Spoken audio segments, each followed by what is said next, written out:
Chapter 629. Why was Song Yao so lucky? She was clearly no longer the elder young miss of the Song family.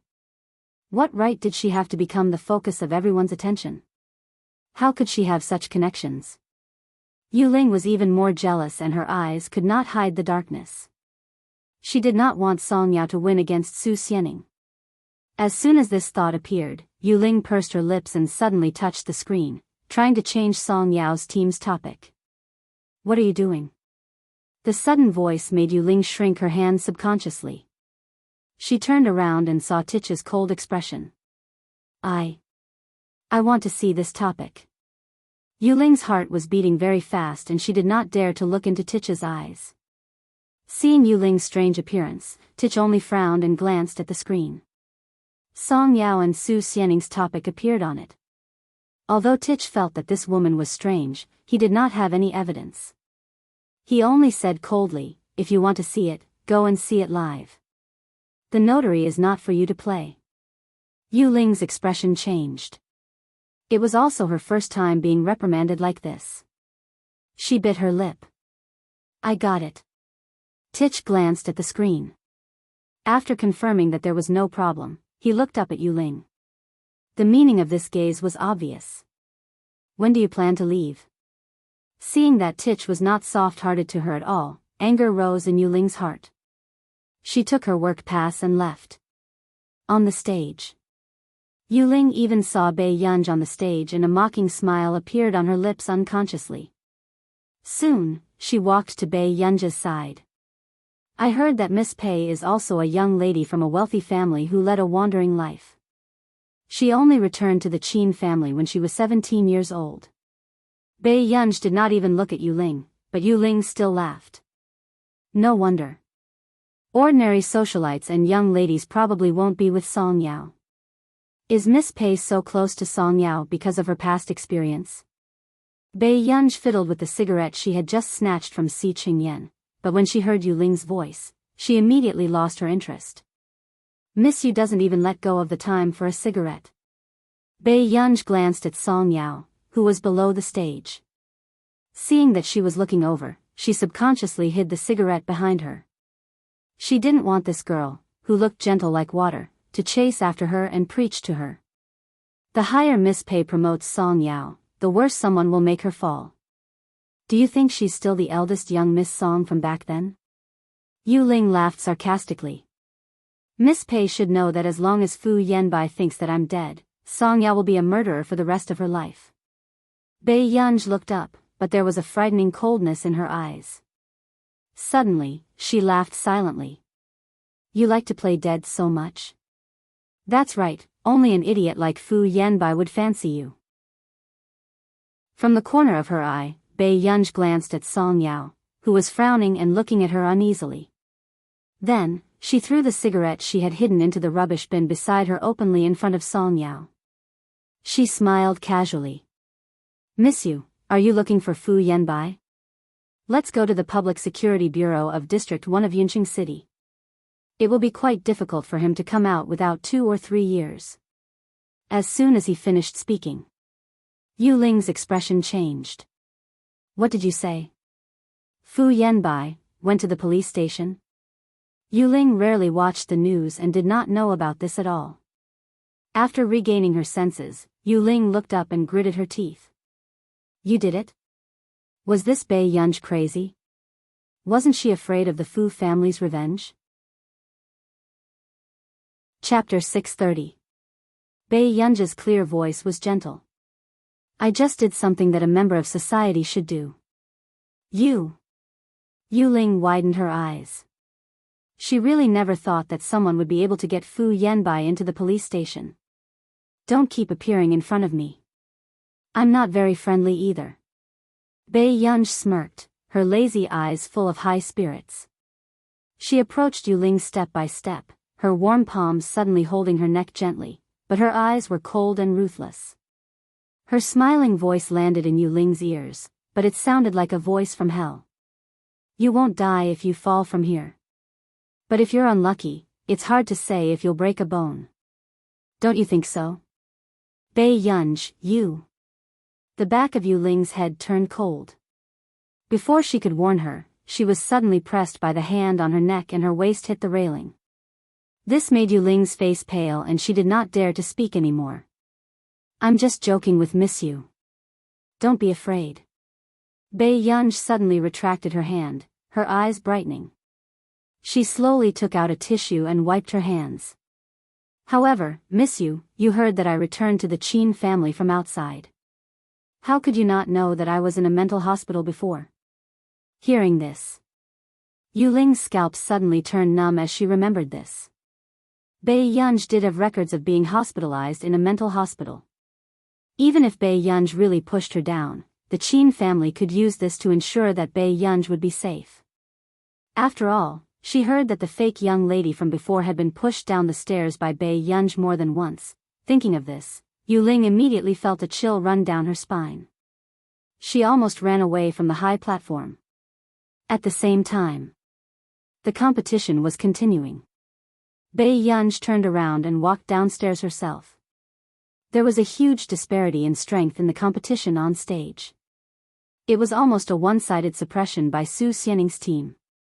Bei Yunj glanced at the results on the screen calmly. 2-7.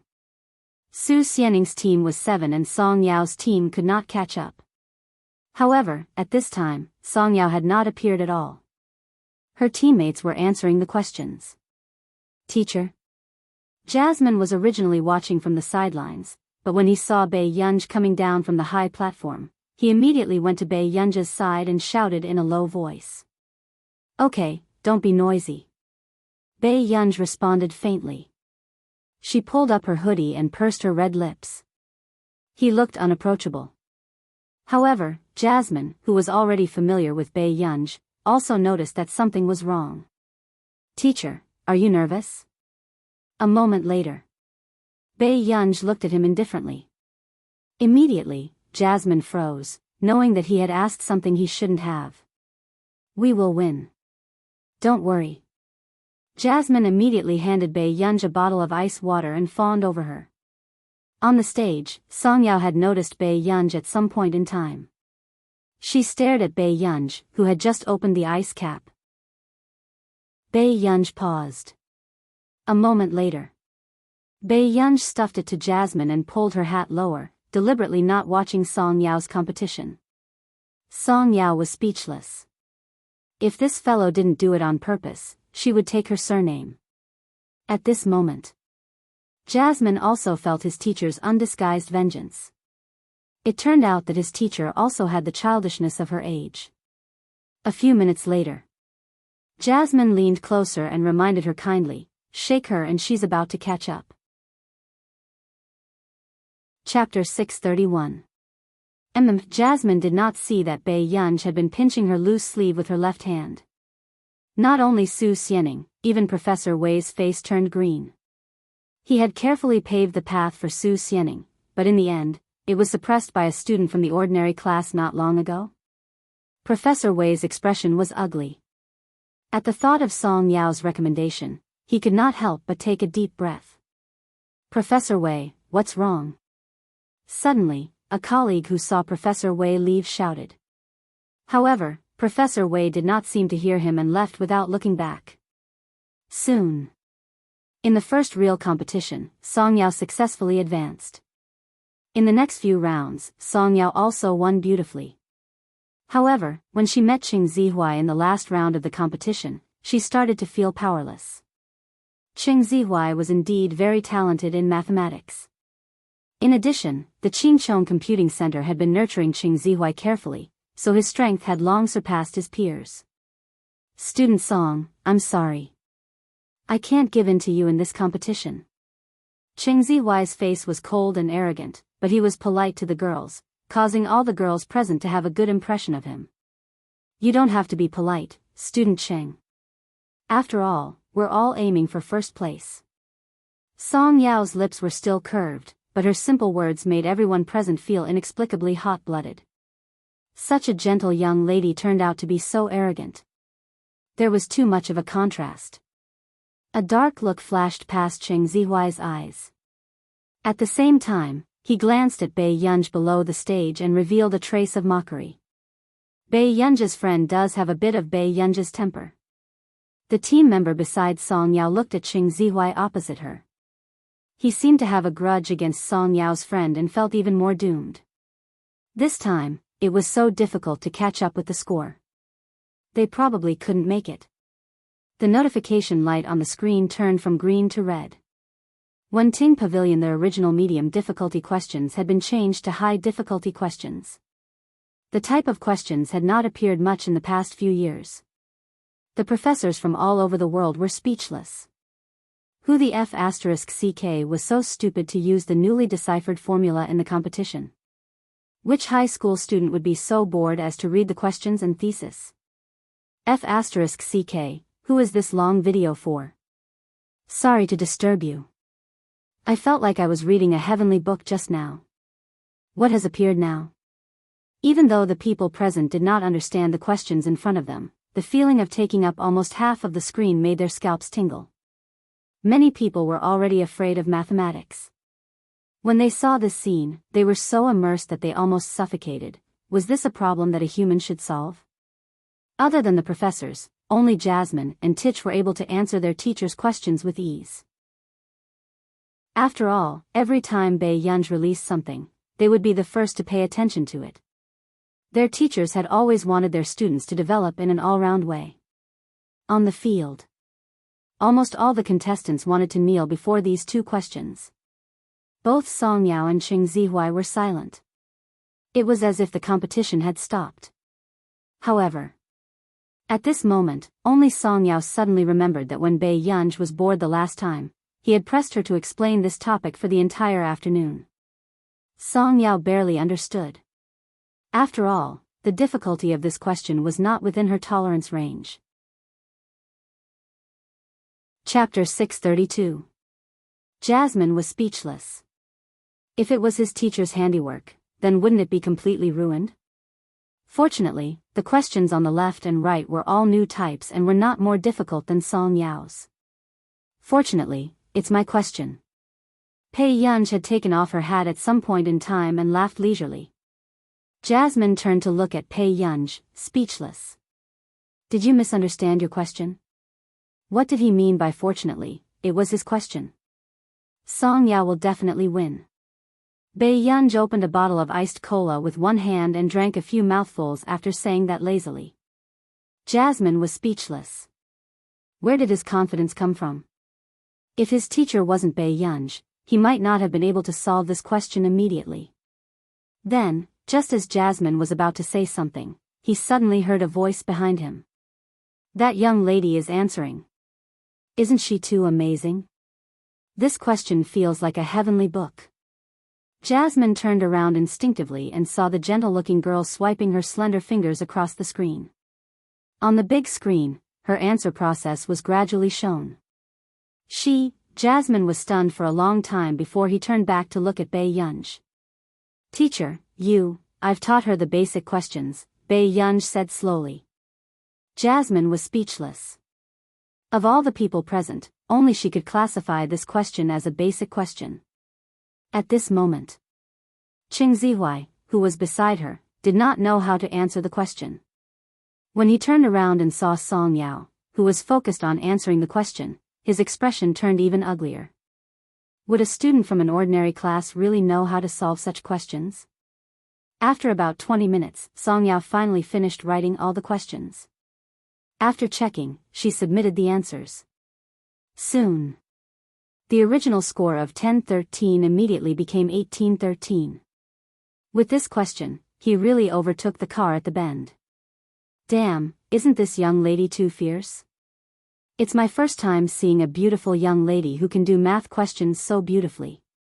The audience exclaimed and their eyes were focused on the calm Song Yao on stage. At this moment, Yu Ling's gaze was sinister as she bit her lower lip. Suddenly, Yu Ling, you didn't die? When Su Xianing saw Yu Ling, she was stunned for a moment before she flew into a rage out of humiliation. Yu Ling didn't die? Then why didn't Yu Ling come back in these 2 to 3 years? The next moment, Su Xianing noticed that Yu Ling was still wearing Nili University's uniform. She sneered. So he went to hide from Neely. Su Xianing said sarcastically, "Do you know about the Song family's bankruptcy?" When Yuling was asked this question, her palms immediately became drenched in sweat. A dark look flashed across her eyes.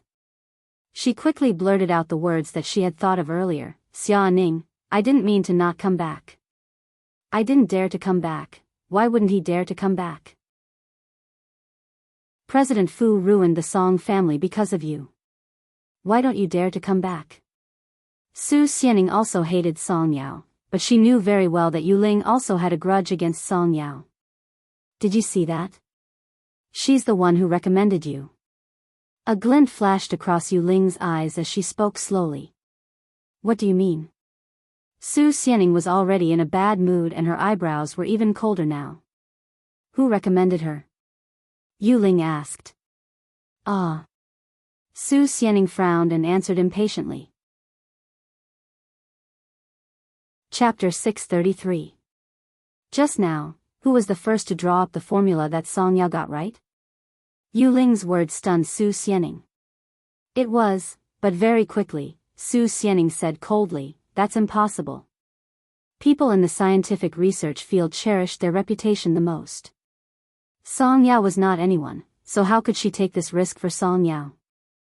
I heard from the mathematics department professor in our school that they have been trying to contact each other recently." Coincidentally, when Song Yao was answering the question appeared. And it happened to be Song Yao's recommendation. "Don't you think it's strange?" Yuling observed Su Xianing's expression and asked. "Yuling, you've already harmed Song Yao enough." Su Xianing furrowed her eyebrows. She hated Song Yao and couldn't get used to seeing her high and mighty appearance. However, she would never destroy Song Yao's family. This was too ruthless. "But I didn't do this," Yuling retorted. Then, she bit her lip, her eyes filled with stubbornness. "Do you think I told you because I can't stand Song Yao? I just don't want you to be treated unfairly because someone else took a shortcut. But I lost to her. Yes, I lost to her." Unexpectedly, at this moment, Su Xianing clenched her fists but was unusually calm. She had her pride. She really loved mathematics and would not use such a despicable method to slander her opponent. "Yuling, I used to hate those teachers who said that girls were not as good as boys in mathematics. I also hated those students who were usually mischievous and suddenly learned well and the teachers praised them for being smart. In this world, I admire the strong and respect those with perseverance. I hate Song Yao because she's high and mighty. Back then, she didn't like my goodwill, so I targeted her." Su Xianing laughed. "I like to go against her, but it doesn't mean that I want her to live a life worse than death." Yuling's eyes flashed and her expression was a little ugly. She had never thought that the person she used to use as a tool would say such words. "Put away your thoughts too. She's not to be trifled with. Do you think she's Bei Yunj beside Song Yao? She doesn't even write her name in her exercise book. She's just a slacker." Su Xianing laughed and her tone was cold. "Since you're back, I've let Song Yao down for deliberately targeting her previously. I can't apologize. I'll avoid her in the future." On the stage, Yuling was left trembling and her pretty face was slightly distorted. These people were all equally lofty and hypocritical. They were all equally disgusting. In the final competition, Qing Zihuai's team had more correct answers than Song Yao. However, because of the extra points, Song Yao was one question ahead, so Song Yao won this competition by a narrow margin. The venue was filled the venue. Pei Yunj also carried the flowers backstage and waited for Song Yao. Out of the corner of his eye, he happened to see Su Xianing's embarrassed expression. Su Xianing's expression was ferocious for a moment before she walked towards Pei Yunj aggressively and threw a book that looked like it was about to be torn apart in front of Pei Yunj. "Trash, she's Joe to read. You use asterisk asterisk asterisk." Su Xianing was so angry that her face almost distorted and flushed red. "Give my book to Song Yao." This was Su Xianing's 16th birthday present. Su Xianing's father was a slightly famous mathematician. For his daughter, he had written this book for more than half a year. There was only one book. She doesn't need it. Baiyang glanced at it and said slowly. Chapter 634. Hearing this, Su Xianing laughed even more. Her tone was sarcastic and her eyes were arrogant. Do you think Song Yao is like you? She doesn't even write her name in the exercise book. Baiyang raised his eyebrows and glanced at her, still looking casual. I heard that you seem to be in Hengda and your results are not bad. Su Xianing looked like she was not afraid of being beaten up and smiled coldly, but in fact, she left quickly as she said those harsh words, afraid that Baiyang would catch up to her. If I see you in Yin University in the future, I'll report you too. You're shameless to let someone do your homework for you. Baiyang was speechless. All along, Baiyang did not have a good impression of this student, Su Xianing. She knew how to scheme and deliberately target Song Yao. She did not look very smart. These 3 points were all in line with the type of person Baiyang usually wanted to teach her a lesson. But today, this person was quite strange. Baiyang turned around and lifted his eyelids. He reached out and casually flipped through a few pages of the book that Su Xianing did not take away.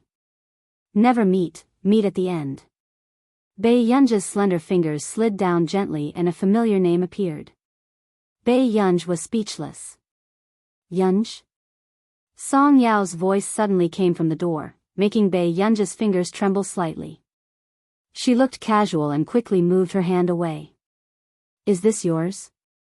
Song Yao asked instinctively. Baiyang said, Su Xianing gave it to you. Song Yao was stunned for a moment and pursed her lips.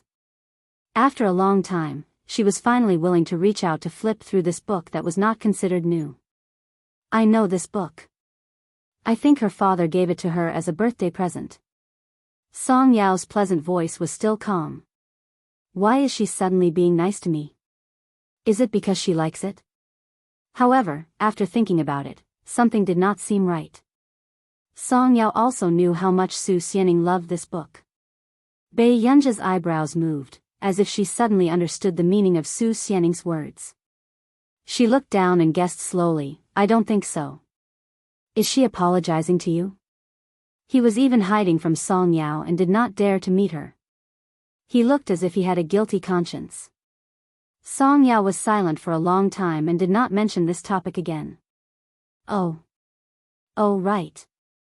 Then, Song Yao suddenly took out a box of cold medicine from the side. She tore open one of the packets and found a clean disposable paper cup to pour it in. Wait for me here. I'll get you a cup of hot water. With that said, Song Yao took the cup carefully and hurried to get the hot water. Baiyang? Not long after. Song Yao handed the cold medicine to Baiyang. She pursed her lips and suppressed the smile on her lips. I poured less water, so you can finish it in one go.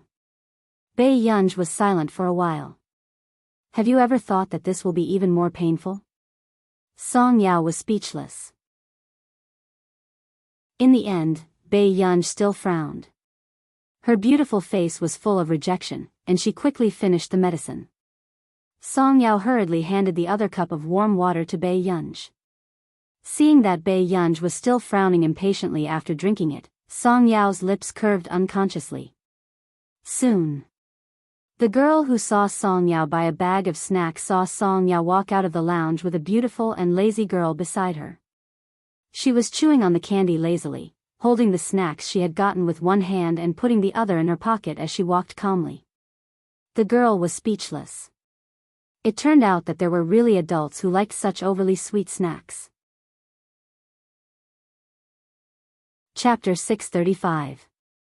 Because Song Yao had gotten first place in this competition, the mathematics department of Yun University was already giving Song Yao an olive branch.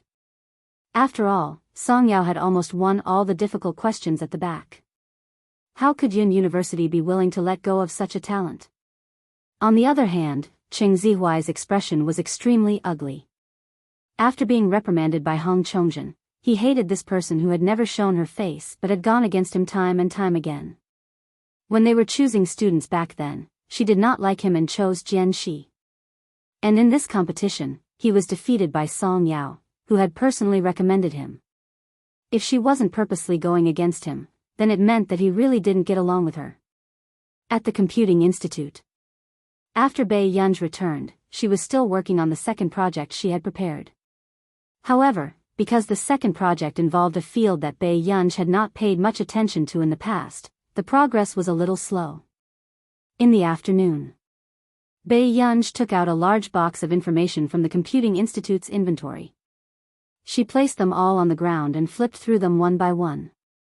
At this moment, Nance pushed open the door and entered. His eyelids twitched. "Yunj, what are you doing?" Bai Yunj did not even look up. "I'm checking some information." Although Bai Yunj did not agree to be Nance's student, after spending some time together, Bai Yunj and Nance's relationship was not bad. "Let me take a look." Nance had just approached when he saw Bai Yunj flipping through the books at a frightening speed. "You are like this when you read books?" With that said, Bai Yunj flipped the page again and answered indifferently. In this aspect, Bai Yunj was indeed enviable. She could almost read 10 lines at a glance and remember everything she saw. She had an amazing memory. Seeing that Nance was silent for a long time, Bai Yunj hesitated for a moment before saying slowly, "Most of the content in these books is actually quite repetitive, so it looks quite simple." This explanation still made Nance feel complicated. No wonder she could achieve such an achievement at such a young age. "Let me see how far your project has progressed." Nance walked to Bai Yunj's side. Bai Yunj did not mind Nance coming to take a look. Instead, she gave him a simple introduction to this project. Soon, Nance proposed several concepts that Bai Yunj did not know much about and taught Bai Yunj how to improve it. After talking for about half an hour, Bai Yunj felt that this project was much easier. She looked up at Nancy. "Are you very knowledgeable in this area?" "Not bad." Nance nodded his head, and said Bai Yunj, Bai Yunj, Bai Yunj's, Bai Yunj, and Bai Yunj. Bai Yunj's sighed, Bai Yunj ge, Bai Yunj's, Bai Yunj. Nancy struck while the iron was hot. Why don't you reconsider?" Bai Yunj, Bai Yunj had also heard from Zhong Xinglin that Nance wanted to take her in as a student without knowing who she was. "I'm already so old, and I always hope that someone can inherit my legacy. Of course, I chose you because from the beginning, this old man prefers girls like you who are full of evil tricks." After a short silence, Bai Yunj smirked and looked at Nance with a smile. "Can I think about it?" Hearing this, Nancy's entire body stiffened, and she began to get excited again. Chapter 636. Okay, think about it carefully. We must consider it carefully. Nancy was almost in tears. Was it easy for him to stay in the Computing Institute for so long? Zhong Xinglin almost chased him away with a broom. "Okay."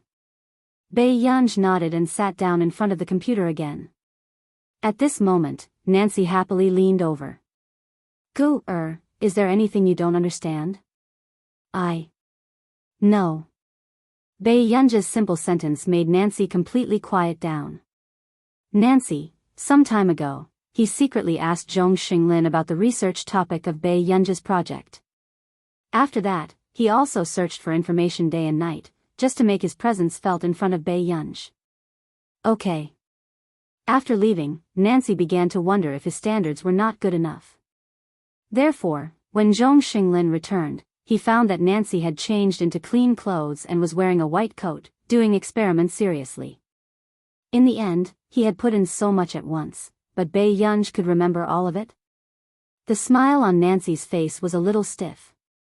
He felt that with Bai Yunj's speed of understanding, he would finish his capital very soon. "Then I'll go out first." Take your time. I've been flipping through books for 2 to 3 weeks just to let feel that I'm knowledgeable and qualified to be her teacher." Nancy looked up and smiled. "But now I realize that her ability to accept things is too strong. If I don't continue to do research, even if she acknowledges me as her teacher, I'll have to be fired in less than half a year. Zhong Xinglin, Nancy, what's wrong with you? Zhong Xinglin could not help but ask. Gu, just agreed to consider me as her teacher. Zhong Xinglin was puzzled. Isn't that good? You've been flipping through books for 2 to 3 weeks for Gu's project. Isn't it just to trick Gu into becoming your disciple? Back then, Nancy was also an existence that was difficult to surpass in the computing field. Moreover, Nancy did have many similarities with Bai Yunj. Nancy had won many awards in the past. Not only in the computer field, but she had also won many awards in medicine and physics. Therefore, Zhong Xinglin actually agreed that Nancy should be Bai Yunj's teacher. In this way, the road to Bai Yunj would be easier in the future. Why bother? He was already so old, but in order to take in a disciple, he was torturing himself like this. However, seeing that Nancy was finally motivated to continue her research, Zhong Xinglin was quite happy. This was to prevent any unforeseen events from happening. However, since Bai Yunj's identity was a secret, Zhong Xinglin still advised Nancy not to reveal it at this time. In the end, the two of them decided to hold the apprenticeship banquet after the college entrance exam. After all, Bai Yunj was still too young. Once her identity was made public, it would be easy for her to cause a dispute. But if Nancy was there, who would dare to have any ideas about Bai Yunj? A few days later, Bai Yunj agreed to acknowledge Nancy as her teacher. When Nancy heard that Bai Yunj had agreed personally, he almost wanted to drag her to hold the apprenticeship banquet on the spot. However, at this moment, Nancy was already grinning from ear to ear. A few minutes later, he sent a message to all his old friends, saying that he had found a very outstanding successor. However, not long after, the big shots in the scientific research field who were annoyed by his message mercilessly blocked Nancy. So what if he found an heir? Could his heir go to heaven? Chapter 637. The next day. Bai Yunj's second project had almost been made public in the industry, causing a commotion. As for the sale of patents, it had always been Director He of the Computing Institute who handled it. Bai Yunj did not pay much attention to it. Gu, what do you think about our patent fee? Director He's face was flushed red at the thought of selling patents to Bai Yunj. Usually, when he went out for business, people would only pay attention to the patents in the institute. Those who bought the patents were all bosses who paid for them and did not dare to offend them. But now, the one selling the patent rights was the one from the 10 billion project back then. At this moment, it was all the big companies calling to get close to him. Double it. Bai Yunj did not hesitate. Director He's smile stiffened. Wasn't this a little too ruthless? Would that group of capitalists agree? Actually, Delaney has already mentioned this to me. Bai Yunj said casually. When her second project had just started, Delaney had already come over and offered to pay more for the patent rights. He agreed. Director He was a little hesitant. Bai Yunj hummed in response. Although the depreciation of Country R's currency was low, it was normal for Country R to be willing to pay a high price for the patent rights. But wasn't it too ruthless to double it? Delaney was also a cunning businessman. How could he agree to double the fee so readily? Gu, how did you get Delaney to agree to this fee? Bai Yunj's eyebrows twitched when she heard this. She looked up at him again.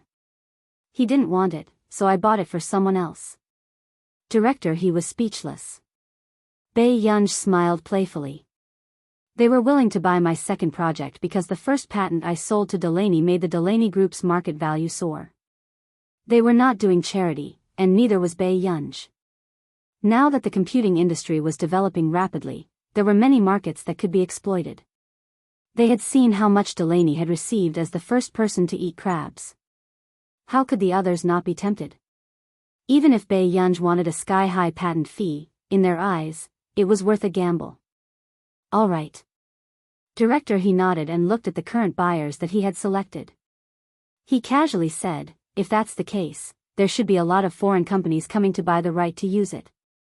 As for China, it's probably the Hua Corporation and Hua Corporation? Bei Yunj suddenly interrupted him. Director, he nodded. The Hua Corporation's scientific research department has expressed their desire to buy the patent rights a long time ago. Moreover, with the Hua Corporation's assets, they can afford your offer the most. Faced with Bei Yunj's sky-high patent fees, other medium-sized and large companies would probably be out of business after they bought the patent. At this moment, Dean, he added, but it doesn't matter. We still have Delaney. Wait. Whatever the Hua Corporation wants, I can give it to them. Bei Yunj chuckled. His seductive eyes were lazy and carried a lazy smile. Dean, he, ? 2 days later. Hua Corporation.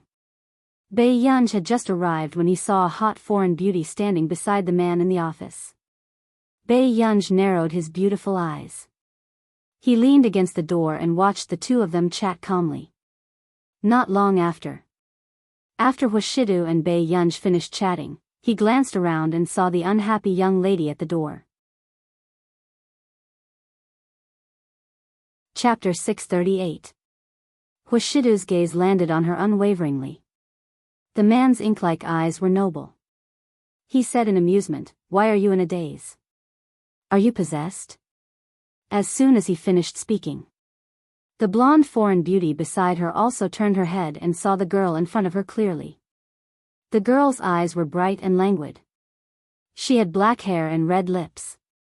She was excessively beautiful and very recognizable. She was wearing a simple white shirt and a slim waist. Her slender and straight legs were so fair that they dazzled people. A hint of surprise flashed across the foreign beauty's eyes. Then, she saw that the girl was very bold and sat on the armrest of the sofa beside the man. Bei Yunj licked her lips. Her eyes were still clear. She smiled and leaned closer to the man, as if she was deliberately tickling his heart. "I'm not possessed. I just want to try bumping into your chest." Hua Shidu's originally lazy and carefree posture paused. His eyes darkened and even the light gradually disappeared. Soon, the slender and well-defined hand on the document casually closed the document. Bei Yunj. Bei Yunj looked up and saw Hua Shidu looking at her with a faint smile. "Have I spoiled you too much usually?"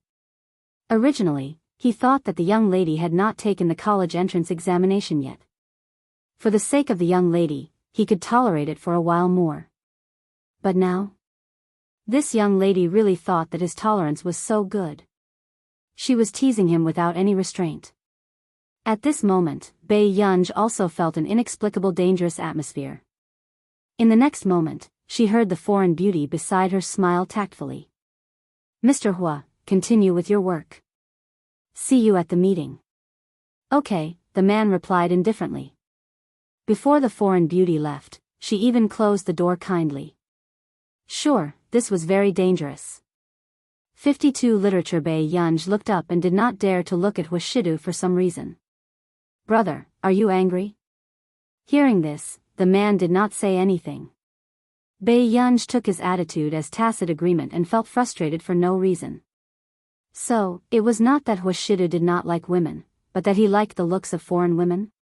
Thinking of this, Bei Yunj glanced at him and said, "Got it."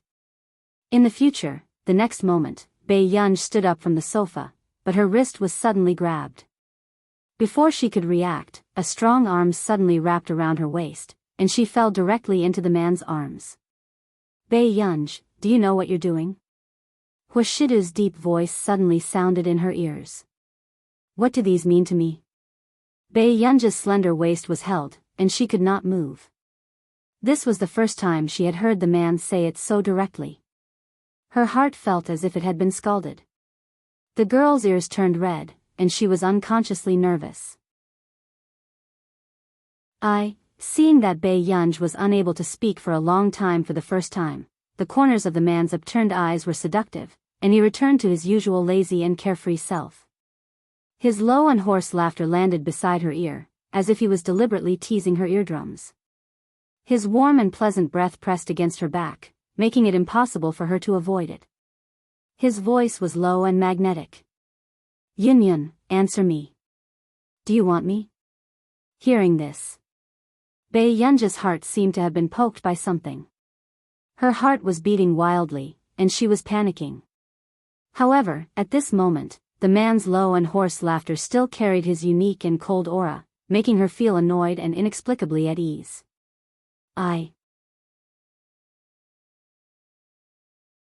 Chapter 639.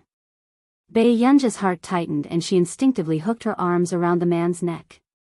She looked up and saw the man's smooth and well-defined jawline. It was inexplicably seductive. It made Bei Yunji feel an indescribable impulse. After coming back to her senses, Bei Yunji felt the man's unconcealed gaze and realized what she had been thinking about just now. Her heart beat faster for some reason. After Hushidu placed her on the desk, she wanted to leave the desk quickly. I haven't asked you to come down yet. As the man finished speaking, Bei Yunji was held by the waist by the man again. He lifted her gently and she sat back down. Bei Yunji, was this a tyrant's dictatorship? Hushidu saw that the young lady was unhappy and laughed softly. He stretched out his hand casually and helped the young lady tidy her black hair. You don't have to answer that question now. The man's tone was casual, but the magnetic voice that fell in her ears almost burned her heart. But Yun has to know that brother is waiting for you. He was really unwilling to hand this child over to someone else. 10 minutes later. The heat on Bei Yunji's face faded. She sat in front of the CEO's desk and looked like she was seriously writing a mock paper. However, not long after, Bei Yunji came back to her senses and saw a familiar name written in the blank space of her poem. Hushidu. Bei Yunji, she was really possessed. Bei Yunji instinctively looked up at Hushidu and immediately crossed out the 3 words she had just written. Not long after, Sengsu walked in from the door and saw his tall and straight master do. He could only sit on the sofa and work on his laptop. He turned around and saw that the person beside the CEO's desk was Bei Yunji.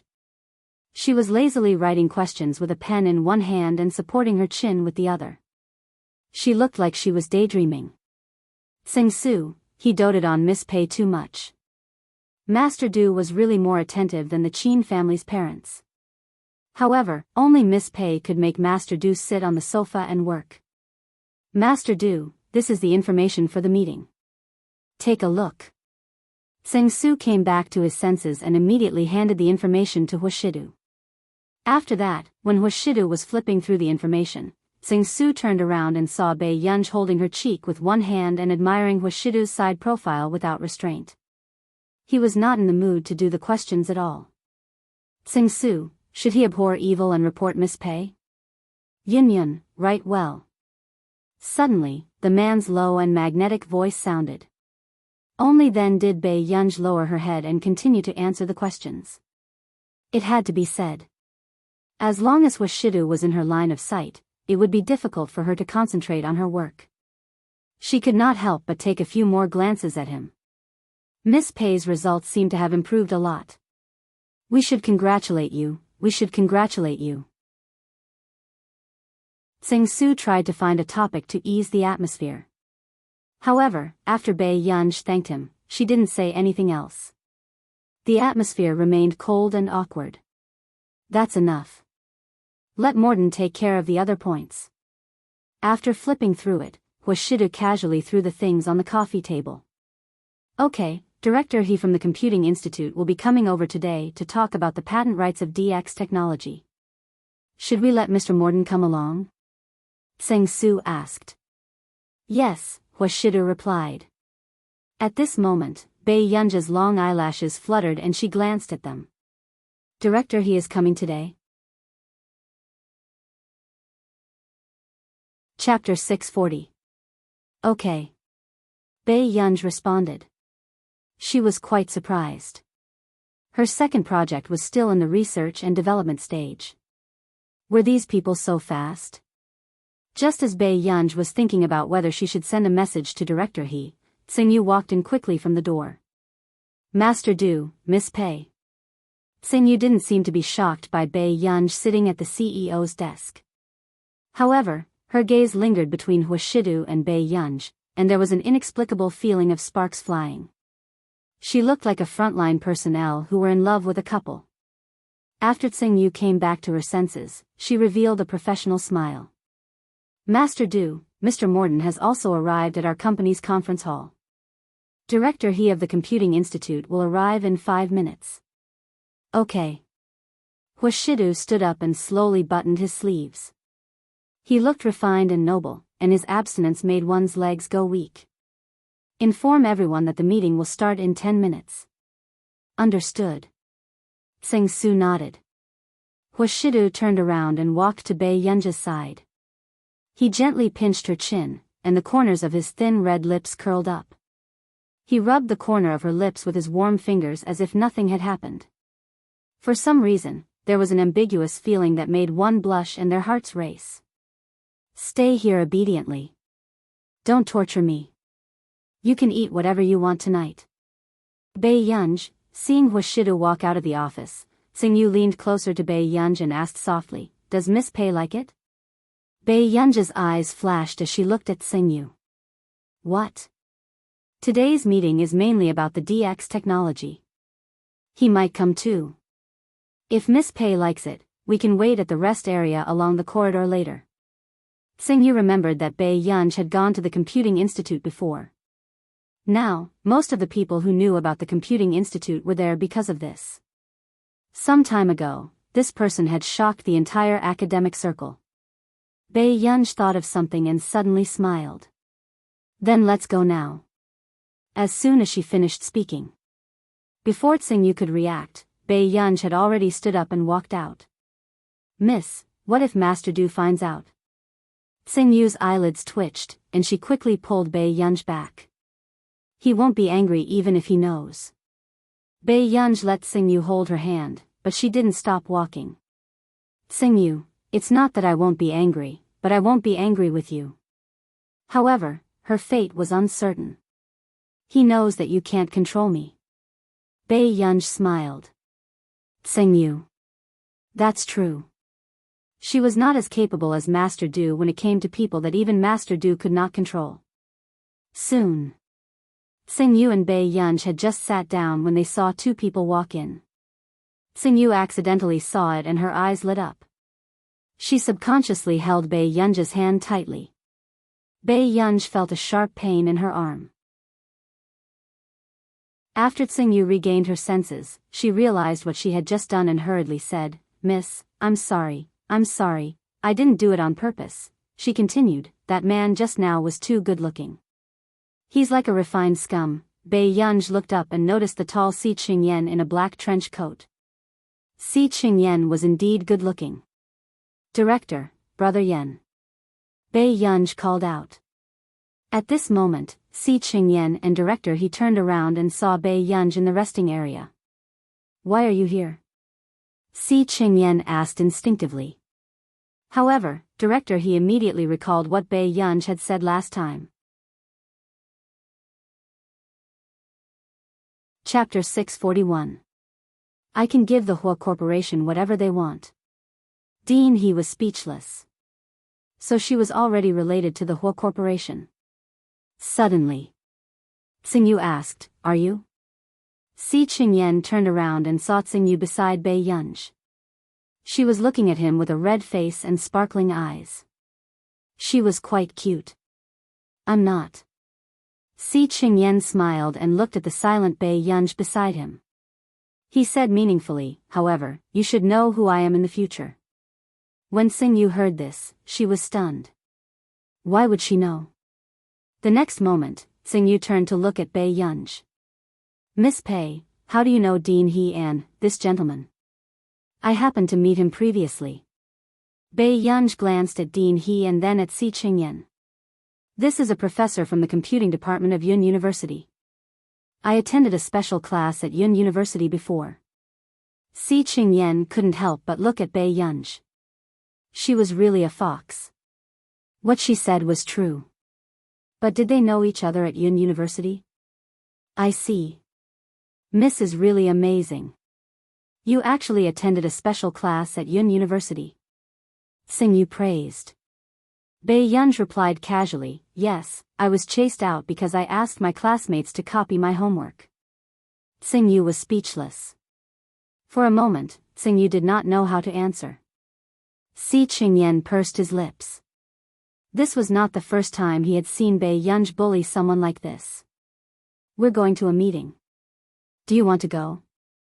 Si Qingyan asked casually. Dean He, who was beside him, secretly poked him with his elbow. What was going on? 186 Chinese website. No one knew who Bei Yunj was. What if someone noticed where she was going? However, it was obvious that Dean He's worry was unnecessary. Can I? After Bei Yunj asked, she looked at Xingyu. Her beautiful eyes were exceptionally clear, making it impossible to reject her. Xingyu said. Shall I ask Master Du? Soon. When Xingyu brought the three of them to the conference hall, Xingyu saw that the long table in the conference hall was filled with people. Her eyelids twitched. She braced herself and said, Master Du, Miss Pei, brother, can I listen in on your meeting? Bei Yunj interrupted Xingyu, which made Xingyu completely relieved. When Huashidu heard this, he raised his eyes and casually glanced at Bei Yunj. Then, just as everyone lowered their heads, thinking that their boss would definitely refuse. Suddenly, the man's low and magnetic voice sounded nonchalantly. Does anyone else mind? Everyone? Since when did their president walk into a romantic drama? What do you mean by do other people mind? Do you remember that you even rejected office romances? One of the older vice presidents frowned. We have a distinguished guest here. This is not appropriate. The Computing Institute is a prestigious research institute in the academic circle.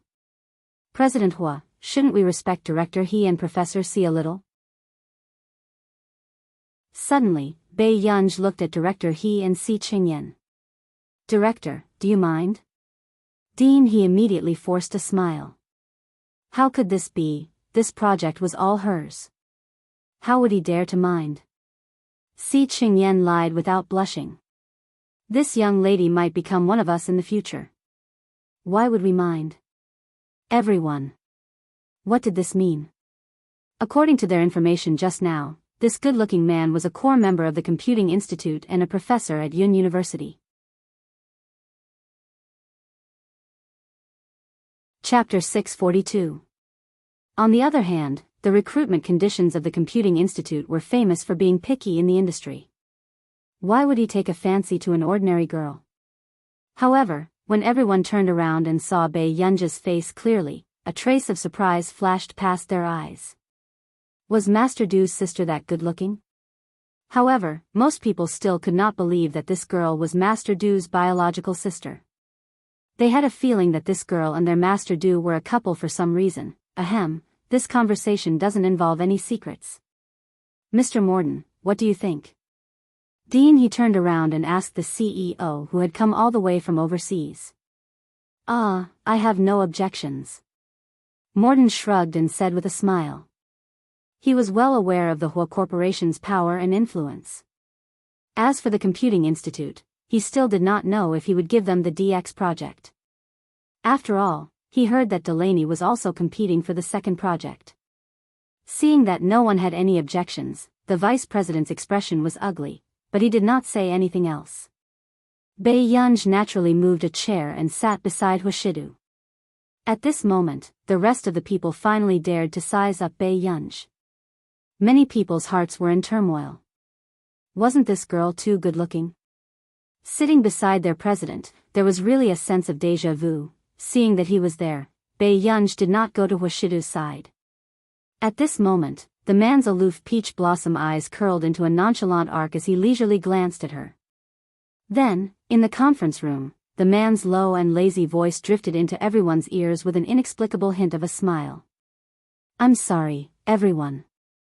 I brought a family member this time.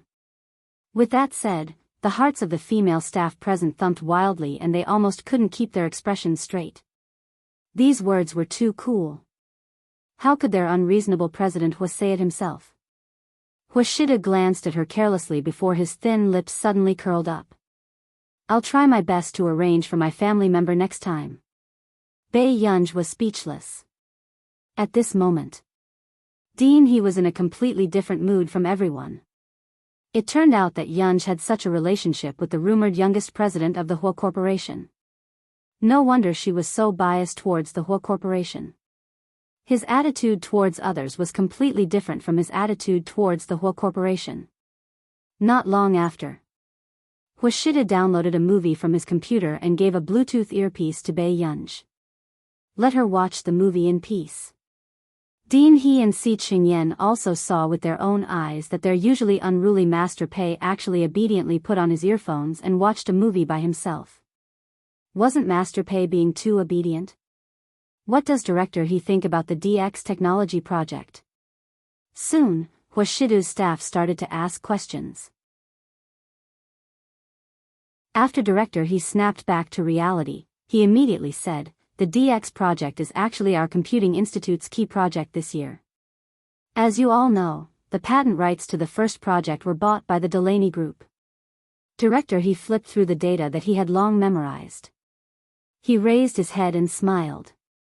5 years, 50 billion yuan. Of course, it's in our nation's currency. At this moment, everyone fell silent. Speaking of expensive, no one was more expensive than the patent fees. However, even if the price was high, there were still people who came forward one after another. Then, what's your ideal fee this time? Morden probed. Director He smiled. Sigh, we do scientific research. Actually, we don't know much about business matters. Chapter 643. Everyone was speechless. He was too humble. You scientific researchers have already sucked blood from capitalists. Do you know that? Actually, we're more sincere this time. Can we double the price? Dean He probed. Actually, there was a reason for Dean He's lack of confidence in this conversation. The last time he mentioned the Hua Corporation, a certain someone started to have no bottom line. He said that if the Hua Corporation felt that it was too expensive, they could reduce the price appropriately. At the thought of this, Dean He could not help but take a deep breath. Who would have thought that there would be a time when he was in love? At this moment, no one said anything. Not long after, Wuxia said, "These requests are not a problem. However, I hope that your company can consider buying out the DX technology for 10 years. Hearing this, Dean He was stunned for a moment. He and Si Qingyan looked at each other, and in the end, they could not help but look at Bei Yunj. Bei Yunj only woke up from the movie when she felt that someone had kicked her stool. She looked up expressionlessly at Si Qingyan. Si Qingyan suddenly felt a chill down his spine. This ancestor was really not easy to please. Ahem. Buying out the DX technology for 10 years? Dean He deliberately raised his voice, wanting Bei Yunj, who was wearing earphones, to hear him. At this moment, Bei Yunj took off her earphones and looked at Wuxia. She thought for a moment, rested her chin on her hand, and looked at Wuxia with a smile. Brother, isn't 10 years a little expensive? At this moment, everyone who did not know anything thought that this Missy did not know anything and started to feel sorry for her. Only Dean He wanted to cover Bei Yunj's mouth to make her rational. No, this was not expensive. Miss Pei, aren't you too considerate? Dean He smiled insincerely. If this were anyone else, Bei Yunj might have disagreed coldly. Now that it was this person from the Hua Corporation, she started to feel sorry for him for spending too much money. Dean He, Miss Pei is inexperienced. Don't argue with a young lady, the vice president quickly said. He was afraid that Director He would be angered by Bei Yunj's words. Then, the vice president looked at Bei Yunj with a fake smile and said, Miss Pei, it's better for you to listen to the company's instructions.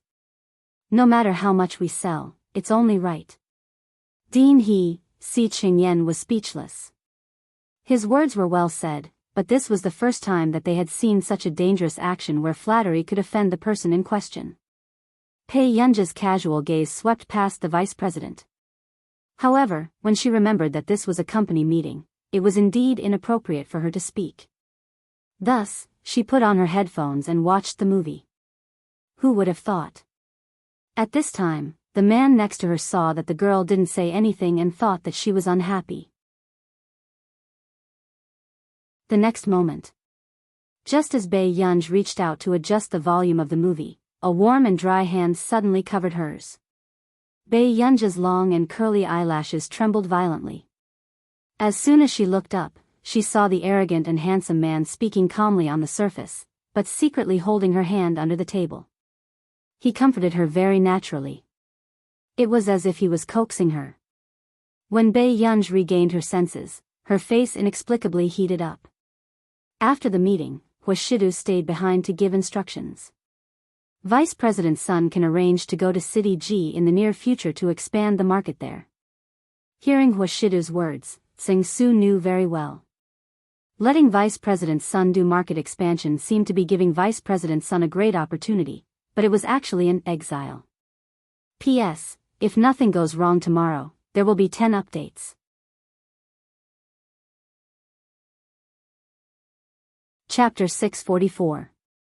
And it was obvious that Vice President Sun had been sent away by Master Du because he had deliberately insulted Miss Pei just now. Looking at the scene just now, even he could feel that Dean He and Si Qingyan should have known Biyao for a long time. However, Vice President Sun was blind. However, Su roughly knew why Vice President Sun was targeting Biyao. A year or two ago, Vice President Sun wanted to send his niece to Master Du's side, but Master Du had instructed him to arrange for her to go to another branch company. And now, Miss Pei's appearance was an eyesore in Vice President Sun's eyes. Su knew very well and nodded. Yes. At the end of the long corridor, Dean He glanced around and then looked at Biyao with disappointment. What's wrong with you? The Hua Corporation did not think that it was expensive, but this fellow's heart ached. Biyao licked her lips. Thinking of the scene of them holding hands under the conference room table just now, she looked down unconsciously. The corners of her lips curled up and her voice was lazy. Dean, I didn't lose out either. Dean He's eyelids twitched. You and the president of the Hua Corporation are. Biyao's eyes curled up and her face was not red. He's Qin Yu's friend. Dean He laughed coldly. Why didn't I know that Qin Yu was so influential? He did not think that Biyao was very close to her biological brother. Biyao was speechless. Forget it. You have to appease Delaney this time. He has already come to Yuncheng and contacted me several times. He is very sincere. Dean He sighed. Okay, I got it. Biyao's lips curled up. Another weekend. Before Biyao could get out of bed, she was bombarded by calls. The girl on the bed was wearing a long white silk dress with straps. Her bright and lazy eyes were filled with impatience and coldness. New world soon. A cold and fair forearm reached out and answered the call. She placed the phone to her ear and said hoarsely, "What's the matter?" "Teacher Pei, did I do something wrong?" It was Delaney. Biyao rubbed her forehead and waited for herself to calm down before she said, "No, what's wrong with you?" "I heard this morning that DX was signed to the Hua Corporation." Biyao, Delaney was furious. "Can't our friendship compare to the Hua Corporation's?" Biyao's eyelids twitched. After a while, she slowly sat up straight. "Delaney, your 11 project hasn't been developed yet. But I feel that with my ability, I can definitely, the 11 project can be extended for another 5 years." As soon as Biyao finished speaking, Delaney's heart trembled crazily. Wouldn't he have earned 10 billion for nothing? How could he be so kind-hearted? "I've seen your company's research and development department. There are many unknowns in the 11 project. I can give you some guidance," Biyao said again. This made Delaney wonder if he believed in Bodhisattva now. Why was he suddenly so merciful? Giving free guidance? One had to know that he had spent a lot of money to guide his cousin's EG Corporation back then. Delaney probed, "Really?" "Yes, really."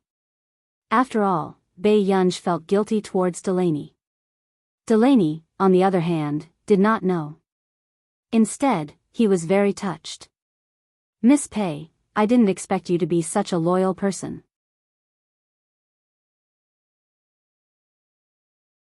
Chapter 645. There was no need to think that way. Then I'll hang up first. You, Baiyang was silent for a moment before comforting him. Good luck. After hanging up, Delaney was stunned. He felt complicated and touched. He did not expect her to be such a gentle person. He did not expect her to be thinking of him all this time. At this thought, Delaney looked at Tich even more lovingly. Fortunately, he did not lose this brat back then. Tich, who was doing a report, felt a chill on the back of his head and could not help scratching it. At the same time, just as Baiyang was about to go back to sleep, another call came. Baiyang was speechless. All right. She did not have to sleep anymore. You have something on too? Baiyang tried her best to make her voice gentle, but it was inexplicably scary. Si Qingyan's eyelids twitched. Master Pei, don't be so angry. I'm just telling you good news and make you happy. Hurry. Baiyang got out of bed and pulled open the curtains. The golden light outside scattered lazily on the girl's slender and fair neck, looking seductive and flirtatious. Although I can't get your photo on Nili University's Wall of Fame, your name is already in the middle C position. Only the photo was blank. She suppressed her temper and smiled faintly. This is the good news. Master Pei, at your age, you don't have any yearning for fame and fortune. It's a very scary thing. Do you understand? Even if it was him, if his portrait was hung on Nili's Wall of Fame one day, he would probably be excited for a month. Baiyang changed the topic. Is there anything else? Yes. Elder Zhong just went out and asked me to tell you. Si Qingyan sounded envious. There's an academic conference at 2 this afternoon in the conference hall of Yun University. Academic conference? Baiyang did not have any impression of this. Yes, I heard from Elder Zhong that the higher-ups have been asking about your situation some time ago. They're probably afraid that you'll be poached by other countries. However, now that they've confirmed that you'll be staying in the country, the higher-ups must be relieved. Si Qingyan smiled and teased, well, I took the initiative to organize a meeting. Although it's called an academic conference, it's actually just for you to network. It was as if he was worried about social anxiety. However, if it were anyone else, they would probably be flying with joy. After all, the people who could attend this conference were all big shots in the academic circle. Si Qingyan understood Baiyang's poor social skills very well. He immediately said, do you believe that if you reject this time, the next academic conference will probably be held by us? Baiyang. Got it. Afternoon. Baiyang still came to Yunqing University. However, he didn't expect to see a group of familiar faces as soon as he entered. Baiyang? Leia noticed Baiyang. What are you doing here? At this moment, Song Yao turned around and was stunned for a moment when she saw that it was really Baiyang. She immediately walked towards Baiyang. Yang, why are you here? Baiyang licked his lips and narrowed his pretty eyes. Suddenly, his lips curved. I'm looking for someone. The moment he finished speaking.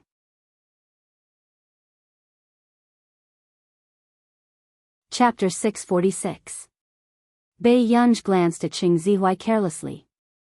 Suddenly, Baiyang leaned behind Song Yao and hugged her waist lightly. His lazy voice sounded from behind Song Yao. Tian, look at your defeated opponent. Isn't he quite a busybody? Song Yao was speechless. The rest of the people were speechless. Qing Zihuai's expression was livid. Baiyang, you. In the next second, Qing Zihuai laughed coldly. Baiyang, you don't even have the right to compete. What right do you have to speak to me like this? Does student Qing have the right to speak to my friend like this? Song Yao's originally gentle eyes were cold and her pale pink lips were pursed, looking like she was protecting Baiyang. Then, behind him, Pei Qian's red lips curled up lazily as he deliberately said, "That's right." Song Yao was speechless. This annoying fellow behind her might really be the reincarnation of a demon. Song Yao, you have a bright future. Why are you with such a person? Cheng Zihuai's expression was dark as he questioned her. Now that Song Yao had won first place in the competition, she had already opened the doors of all the famous schools. What about Bei Yunj? She was just a useless young lady who was waiting to die. Cheng Zihuai's handsome face could not help but distort, as if he had long forgotten that Bei Yunj had won first place in the computing institute. Student Cheng, why don't you take care of yourself? Song Yao's eyes were gentle, but her tone was firm. You don't have to interfere in my relationship with Yunj. Then, before anyone could react, everyone heard Song Yao say slowly, I've long heard that student Cheng and Yunj are a little unhappy. But if it's just these unhappiness, student Cheng doesn't have to lie through his teeth. The moment she smiled, a pair of dimples appeared on her cheeks. I believe that our Yunj's value is definitely not limited to this competition. These words. At the same time, Leia could not help but glance at Song Yao and frown. She had always known that Song Yao was such a person. However, she had also heard that Song Yao had a good temper. It was her first time seeing Song Yao so domineering. Leia pursed her lips and looked at Bei Yunj. After a while, she laughed at herself in her heart. Song Yao probably said this to protect Bei Yunj's face. Why should she take it seriously? At this very moment. The one with the ugliest expression was Cheng Zihuai. No one had expected Cheng Zihuai to be scolded by the good-tempered Song Yao. How long will you be here? After Song Yao and Bei Yunj bought water, they walked on the path. I don't know either. Bei Yunj glanced at Song Yao and suddenly thought of Song Yao's serious expression just now. She could not help but clear her throat and hide her smile. Then why are you here? The teacher said that there might be a meeting for the top 10 of the competition at 2:30 p.m. It will be held in the conference room. Let's wait here first. Bei Yunj, she glanced at her watch. It was only 1:00. Go play in the empty classroom next door first. I'll send you a message later, and you can come over. Bei Yunj fanned Song Yao with the magazine she had just bought. Seeing that Song Yao's fair and tender face had turned red from the heat, she could not help but smirk. He didn't know if this girl was stupid or not. She had rushed over so early. Huh? Send me a message? Song Yao was stunned.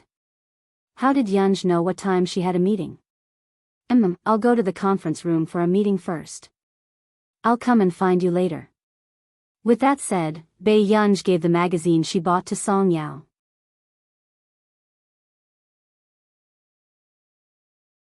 Chapter 647. Hearing this, Song Yao immediately reacted. Why did the teacher ask them not to approach the conference hall? Was it because someone was having a meeting inside? Soon. With this confusion, Song Yao walked to the empty classroom and found two students chatting. She did not listen to them on purpose, but the two students did not seem to care that there were others present. Is what you said true? One of them sounded excited. Of course it's true. I heard the teacher talking just now and said that some people are having a meeting in the conference hall. I roughly heard the names of a few people. They're all big shots in the scientific research field. Song Yao's hand froze. Suddenly, she thought of Bei Yunj, who had just gone to the meeting. What big shot can you know? Stop bragging. The student beside him rolled his eyes. King, the corners of that person's mouth twitched and he had the urge to kill his friend. I haven't seen them with my own eyes. Can't I hear about them on television? Our former principal, Bai Mingzhang, and Professor Yu Guang, who just won a world award in the nuclear engineering field, are all here. When the student beside him, who did not care much at first, heard this, his legs almost turned weak. Who are you talking about? Are you deaf? Song Yao's long eyelashes fluttered as well. She picked up her phone instinctively and sent a message to Bei Yunj. Song Yao, who are you having a meeting with? A few minutes later. Yun Gu, picture, Song Yao clicked on it instinctively. The photo sent by Bei Yunj was a form. It was really filled with immortal big shots. 1. Zhang Moping, President of the Academy of Engineering. 2. By Mingzhang, former principal of Yun University, academician of the Academy of Sciences. 3. Zhong Xinglin, Director of the Institute of Computing. 4. Yu Guang, former director of the First Research Institute of the Ministry of Defense. Song Yao was speechless. What kind of meeting was Bei Yunj having? At this moment. In the meeting room, Bei Yunj, who was being stared at by everyone, was speechless. Very good. 5 minutes. After another 2 minutes, someone finally found his voice and asked with a slight tremble, "You are Bei Yunj? If I'm not mistaken, the person you're talking about should be me. How old is this girl, old Zhong?" Bai Mingzhang's eyes widened. He immediately turned to look at Zhong Xinglin. He couldn't believe that the girl in front of him, whose skin was so tender that one could squeeze water out of it, was actually. Although they had made a one-sided guess, perhaps he was quite young, or perhaps only in his 30s or 40s. What happened in the end? He was at most 20 years old, right? Gu just had her 19th birthday. After Zhong Xinglin said this, the others did not react. But then, he said, old Bai, you know. Bai Mingzhang? How did he know? Old Bai, did you steal old Zhong's woman behind our backs? Zhang Moping's sharp gaze stopped on Bai Mingzhang. Bai Mingzhang. What the hell? Where did he get the connections to do that? Old Bai, you've pursued Lan Jun for so long. How could you not know her family's daughter? Zhong Xinglin reminded him helplessly. Zhong Xinglin, don't mention my personal feelings for no reason. What's wrong with me pursuing Lan Jun? What's wrong with me liking her? Am I breaking the law by liking Lan Jun? What does this have to do with Lan Jun's daughter? Bai Mingzhang was halfway through his words when he suddenly realized that something was wrong.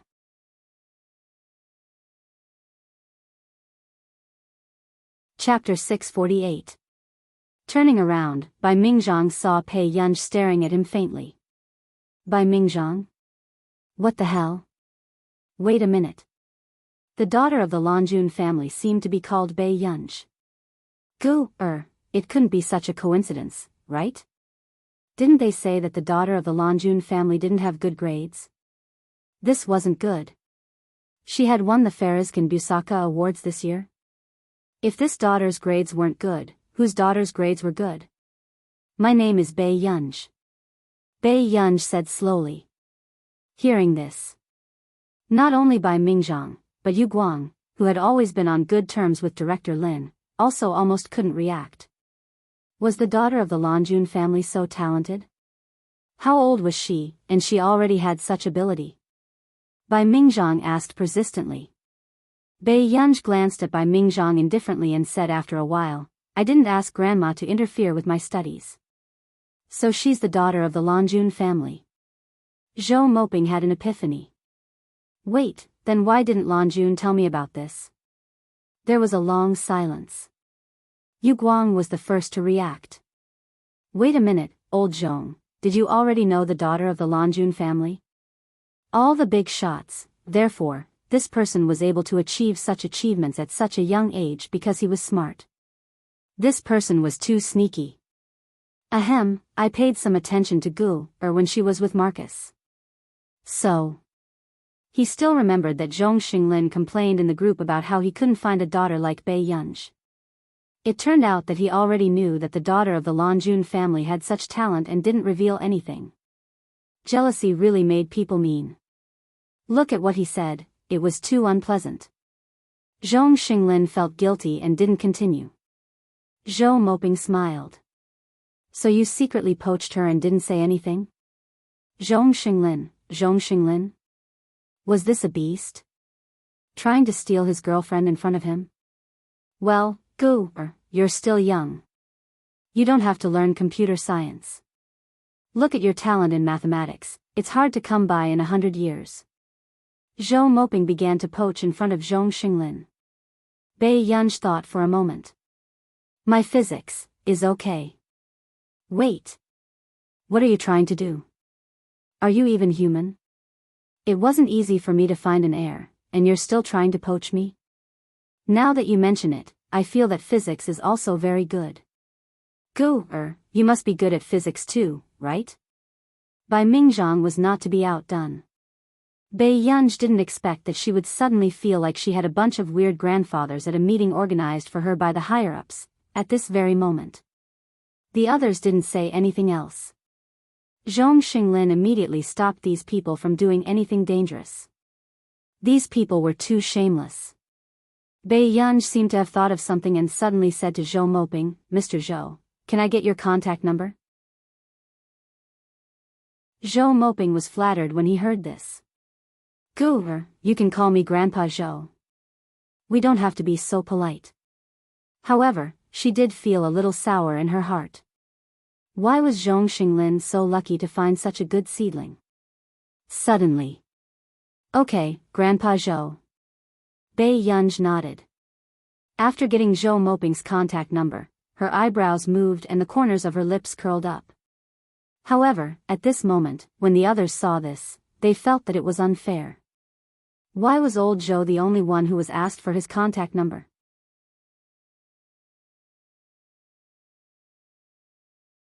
Chapter 649.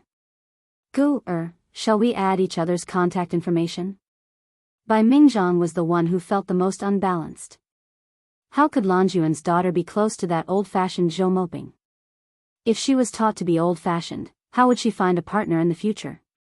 Bai Yunj glanced at Bai Mingzhang and thought of Bai Mingzhang's words. She was silent for a moment. How long have you known my grandmother?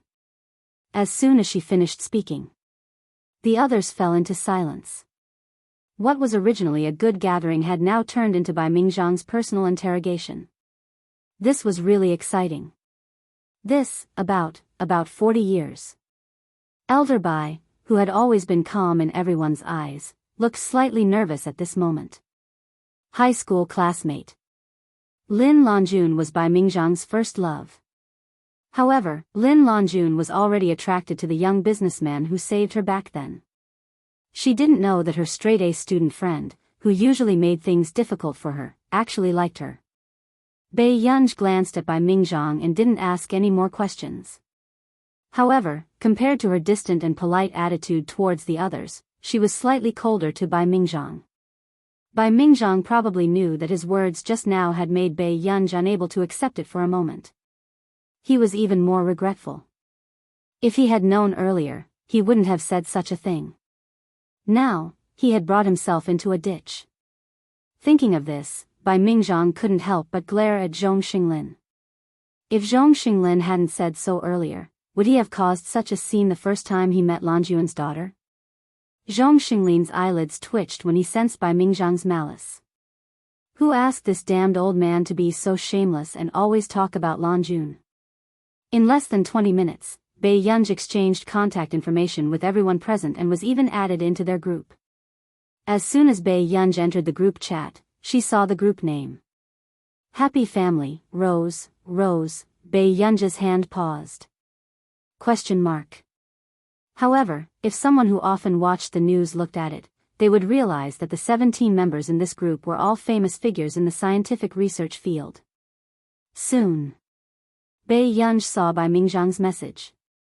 Bai Mingzhang, Lin Lanjuner, our daughters are here too, Rose, Bai Yunj. At this moment, Bai Yunj suspected that Bai Mingzhang was the one who had created this group. The others were speechless as they continued to spam. What do you mean by our daughter? Where's your shame? Grandma doesn't really read the group chat. Bai Yunj said. When Bai Mingzhang heard this, he had an epiphany. I see. No wonder Lan Jun ignored him even though he often mentioned her in the group chat. Forget it then. Do you want to come to my house with Lan Jun when you have time? Hearing Bai Mingzhang suddenly ask with a smile, the others couldn't help but curse in their hearts. This old thing was too sneaky. Was he trying to find a lover for himself and an heir at the same time? I will when I'm free. There was no emotion in Bei Yunji's voice. When Bai Mingzhang heard this, his eyes immediately curved into crescents, and he couldn't suppress the raging waves in his heart. 2:00. Bei Yunji sent Song Yao a message. Not long after, Song Yao had just come over with the team when she saw Bei Yunji holding a jar of pickled vegetables. Song Yao was speechless. Where did she get the pickled vegetables from? Bei Yunji's expression did not look too good either. Her expression was subtle and her bright and beautiful face was filled with impatience. Song Yao could not help but burst out laughing.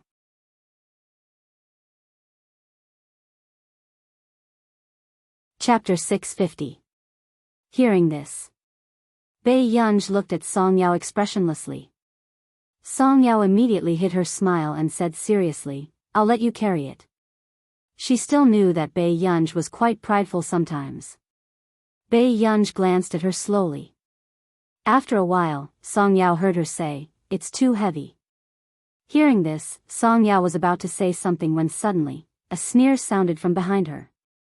"Bei Yunji, other people come to Yun University for an exchange and learning. Did you come to look for someone to take this jar of pickled radishes?" Leia could not help but laugh, the smile on her lips carrying a sense of superiority. From the beginning, when Bei Yunji got first place in the physics competition, she had been wary and resistant to Bei Yunji. She had been worried that Bei Yunji would stand in her way. But now, it seemed like Bei Yunji was indeed a little suspected of cheating to get first place. No wonder Qin Youjiao hated her so much. Bei Yunji glanced at the jar of pickled radishes in her arms, her eyes calm. Her eyes were lazy and she did not want to bother with Leia at all. "Yunji, do you like to eat pickled vegetables?" Song Yao did not pay attention to Leia and asked herself. "No, my grandma likes to eat it." Although Bei Yunji did not really want to hold this thing, when she heard that it was Director Lin's favorite, she still picked it up silently. "I see. My grandma likes to eat it too." Song Yao smiled. At this moment, Leia, who had been ignored, had her expression darken. She smirked and clenched her fists instinctively. This Bei Yunji clearly had nothing to be proud of, but she still acted like she was superior to her.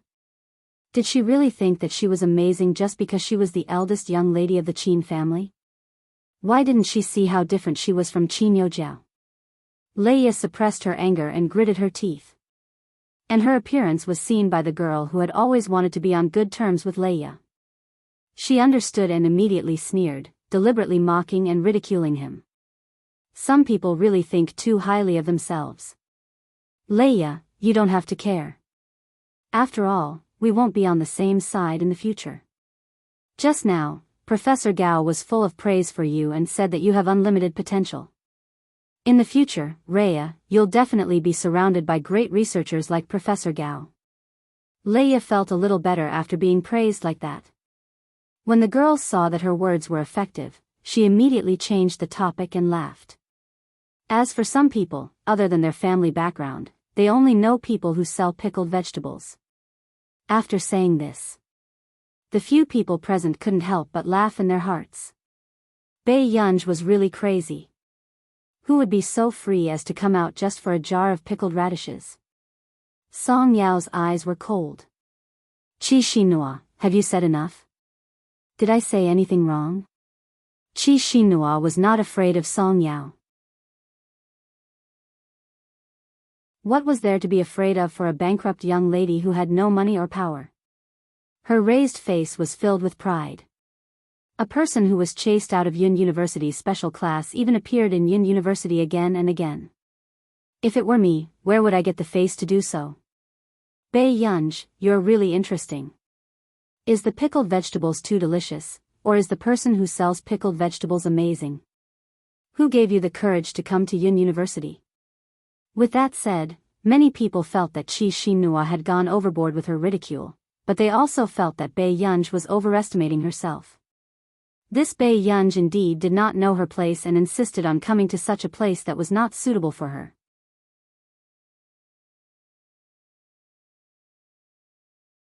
Chapter 651.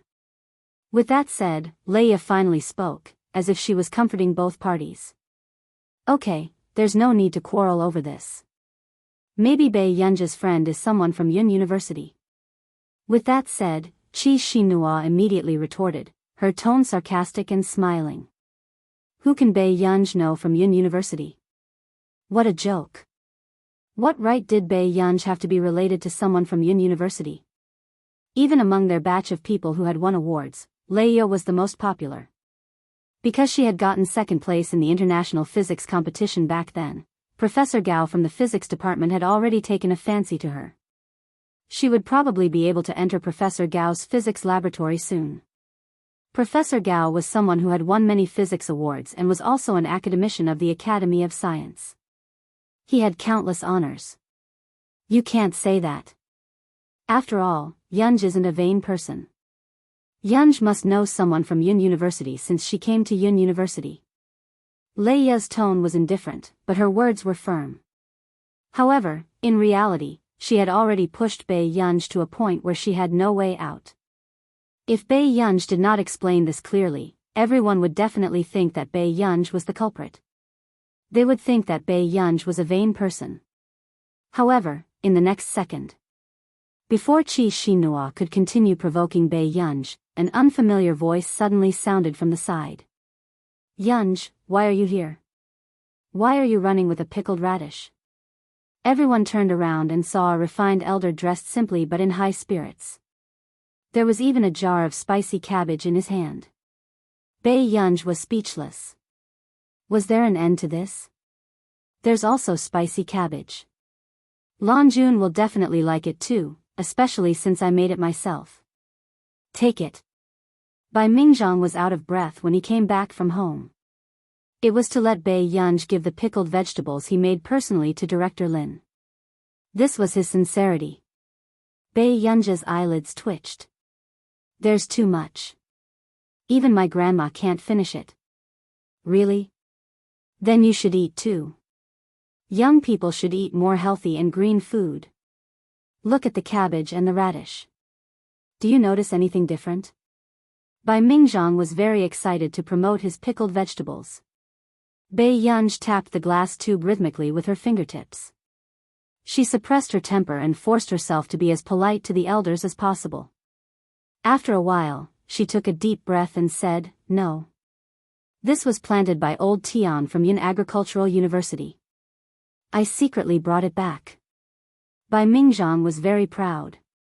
You don't know, but the things in old Tian's vegetable garden are all good stuff. However, old Tian was a petty person. It was because I took his order. He even raised a big black dog to look after the garden. It's going to be really hard to do it in the future. Bei Yunj could hear the regret in Bai Mingzhang's voice, but he felt that Bai Mingzhang was still eager to give it a try. At this moment, the other people present felt that the old man in front of them seemed a little familiar. Suddenly, Song Yao asked softly, "Are you Principal Bai Mingzhang?" Bai Mingzhang turned around and was a little surprised. You know me? Song Yao was speechless. It was really Bai Mingzhang. Song Yao's legs felt a little weak. She did not expect the pickled vegetables Bei Yunj was holding to be made by Bai Mingzhang himself. Was it really not a dream?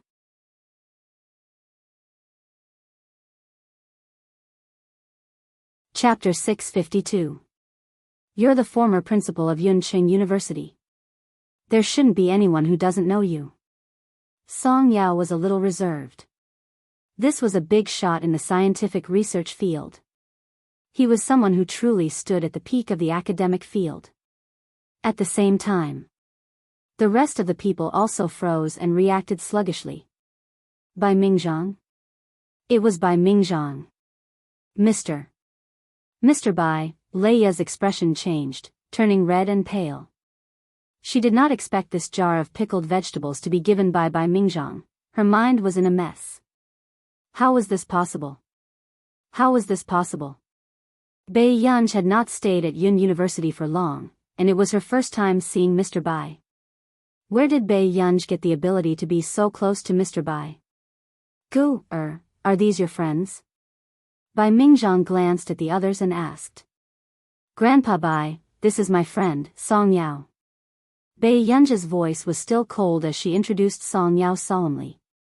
At this moment, Qi Xinhua, who had been sucking up to Lei Ye just now, turned pale and realized that she had stood on the wrong side. If she had spoken up for Bai Yunzhe just now, would Bai Yunzhe have introduced her as the second person? Would she have a chance to be known by a big shot like Bai Mingzhang, your Gu-er's friend? Bai Mingzhang looked at Bai Yunzhe. Seeing that Bai Yunzhe was determined not to take this jar of spicy cabbage away, he took the spicy cabbage back with a smile and stuffed it into Song Yao's hands again. Come, this is Grandpa Bai's greeting gift. This is the spicy cabbage I made personally. Song Yao, who was suddenly forced to hug the spicy cabbage, said. Thank you, Grandpa Bai. You're welcome. Let Gu-er bring you to my house to play in the future. Is the college entrance examination coming soon? If you come, I can teach you some physics. In the future, if you want to get into Yin University, I can give you some advice. After all, I'm quite familiar with this place. Bai Mingzhang did not look as serious as he did outside. Instead, he was smiling like a kind old grandfather next door. Song Yao nodded a little introverted. If there's a chance, I will. All right, let's exchange contact details first. The scene of Bai Mingzhang voluntarily giving out his contact information made everyone green with envy. What kind of luck did Song Yao have to be invited by Bai Mingzhang to play and even have his contact number? Most importantly, the jar of pickled vegetables that they disliked and despised was actually made by Bai Mingzhang himself. If it was given to them, they would be happy to bring a jar of pickled vegetables and wander around. They would even worship the jar of pickled vegetables and burn incense every day. Old Tian. Is that Dean Tian Hujing from Yun City's Agricultural University? A boy suddenly had an idea and asked subconsciously. At this moment.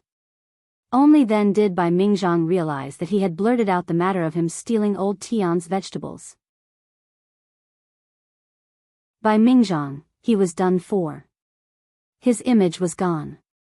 Seeing Bai Mingzhang's silence, everyone roughly understood the origin of these two jars of pickled vegetables. They sucked in a breath of cold air. Wouldn't I be punished by the heavens if I ate these two jars of pickled vegetables? Since Elder Tian had personally planted them, this was no longer a matter of carrots and cabbages. Bai Mingzhang didn't think much of it. After all, Elder Tian liked to study crops, so he had very high standards for his diet. All along, he had been eating what he grew. However,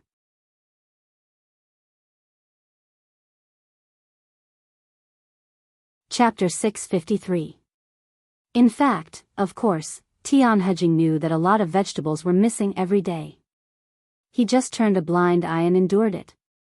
After all, they had been old friends for so many years and he was too embarrassed to expose them. But in the end, Bai Mingzhang, this old fellow, was shameless. In order to please Lin Lanjun, he had directly taken away more than half of the vegetables in his private garden. Even 4 or 5 of his newly cultivated crops had been taken away by this old fellow. Therefore, Tian Hujing could not take it anymore and got a big black dog to look after the vegetable garden. If it wasn't for everyone's dignity, he would have wanted to erect a sign in the vegetable garden. No one with the surname Bai can enter my vegetable garden. At this moment, Bai Yunzhe watched as Bai Mingzhang chatted with Song Yao. Her eyebrows moved and she tugged at Bai Mingzhang's sleeve gently. She smirked and said lazily, Tian still has a meeting. Hearing this, Bai Mingzhang regained his senses. I see. Then Tian, go to the meeting quickly. Song Yao was speechless. This form of address was really shameful. In the end, Song Yao had no choice but to carry this can of spicy cabbage and walk to the conference hall stiffly. At this moment, no one dared to talk about this can of pickled vegetables anymore. This was King made by Bai Mingzhang himself. So, during the meeting, the professor kept noticing that this group of students were secretly glancing at the can of spicy cabbage Song Yao was carrying from time to time. The professor was speechless. What was wrong with this group of students now? If they like spicy cabbage so much, why were they staring at the spicy cabbage? Searching for ebooks. After the academic conference ended, Tich, Jasmine, and the rest prepared to return to our nation. On the way, Jasmine looked like he wanted to ask but did not dare to. In the end, Tich could not help but ask for Jasmine, "Teacher, does Songyao have someone she likes?" With that said, Jasmine's face flushed red and the pedestrians in the airport could not help but look at this handsome foreign man. Biyao narrowed her pretty eyes and her voice was a little casual. "You like Songyao?" However, when Tich heard this, he immediately felt a chill run down his spine. "No, it's not me. It's Jasmine." Tich betrayed Jasmine without hesitation. Anyway, Jasmine was so bold that he dared to think about the woman by his teacher's side. Why would he be afraid of his teacher finding out? Biyao glanced at Jasmine unhurriedly, but there was a deeper meaning in his eyes. She didn't. Jasmine immediately became agitated and did not notice the coldness in his teacher's tone. "Really? Jasmine, you seem to have had a lot of girlfriends," Biyao said unhurriedly. This made Jasmine instantly feel guilty. In country R, he had indeed had many girlfriends, and every one of them was sexy and hot. Half of the headlines of country R's wealthy families were about him. However, in the past 20 years, he had only had uncontrollable feelings for Songyao. If he had known that there would be a day when he would like a girl so much, he would never have gotten a girlfriend without restraint. "Teacher, about this matter, I think," Jasmine wanted to retain his good impression of him, but the next moment, he heard his teacher's leisurely voice. "If you want to chase after me, I don't mind. But you have to know the consequences of bullying her." Hearing this, Jasmine looked up and met Biyao's faint smile. His scalp turned numb inexplicably.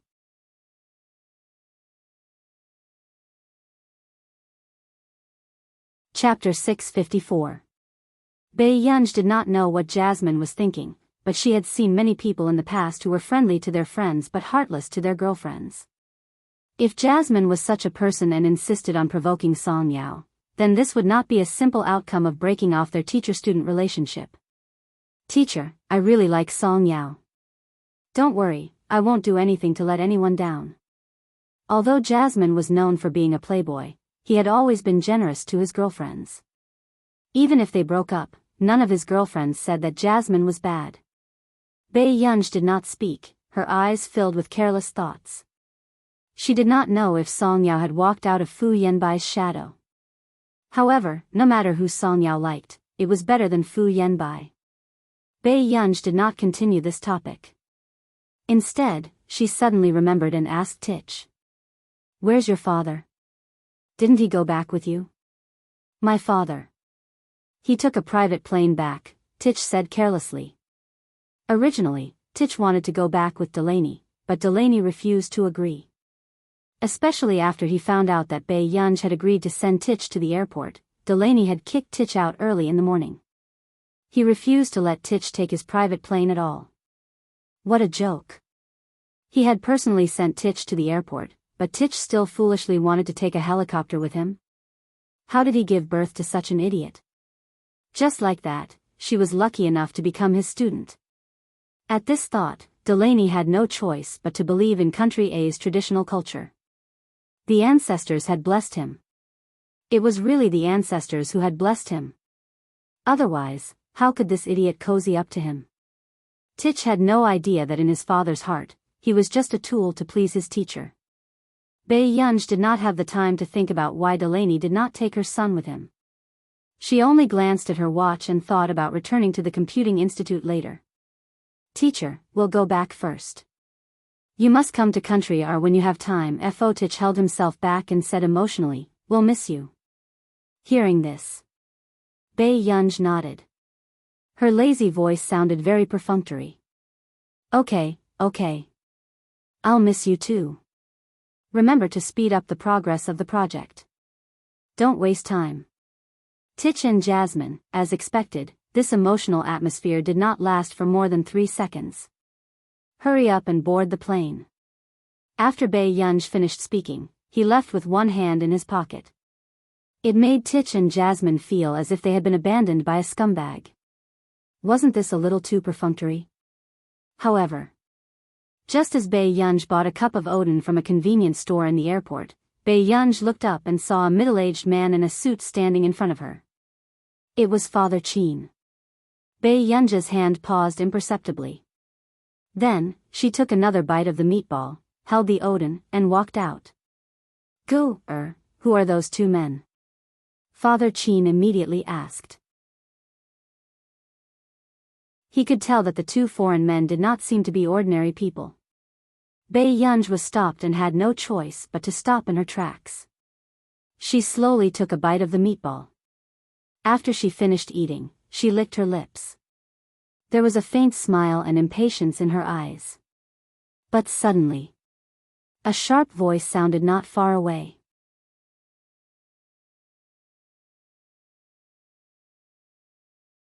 Chapter 655. Of course, Mrs. Qin recognized Bai Yunj from afar. There were all kinds of complicated emotions in her heart, but more than that, there was a sense of annoyance. This was someone she never wanted to meet in her life. She could even meet her at the airport. Mrs. Qin held Mr. Qin's hand and said with a smile, "Jiao Jiao is still waiting for us over there. In order to participate in the International Musicians Association's performance this time, she has to train for 3 months. You won't be able to see her even if you want to." These words sounded like a happy family of 3. However, at this moment, Mr. Qin's heart ached when he saw Bai Yunj's indifferent gaze. He was unmoved by Mrs. Qin's words. He softened his voice. Give me some time. Let's have a good chat, okay? Perhaps even the Qin family could not afford to provoke those two men just now. How could Bai Yunj have anything to do with such people? Mr. Qin, can you stop your overflowing fatherly love? You have 3 sons and a daughter. Isn't there a place for you to show your fatherly love? Bai Yunj said with a smirk.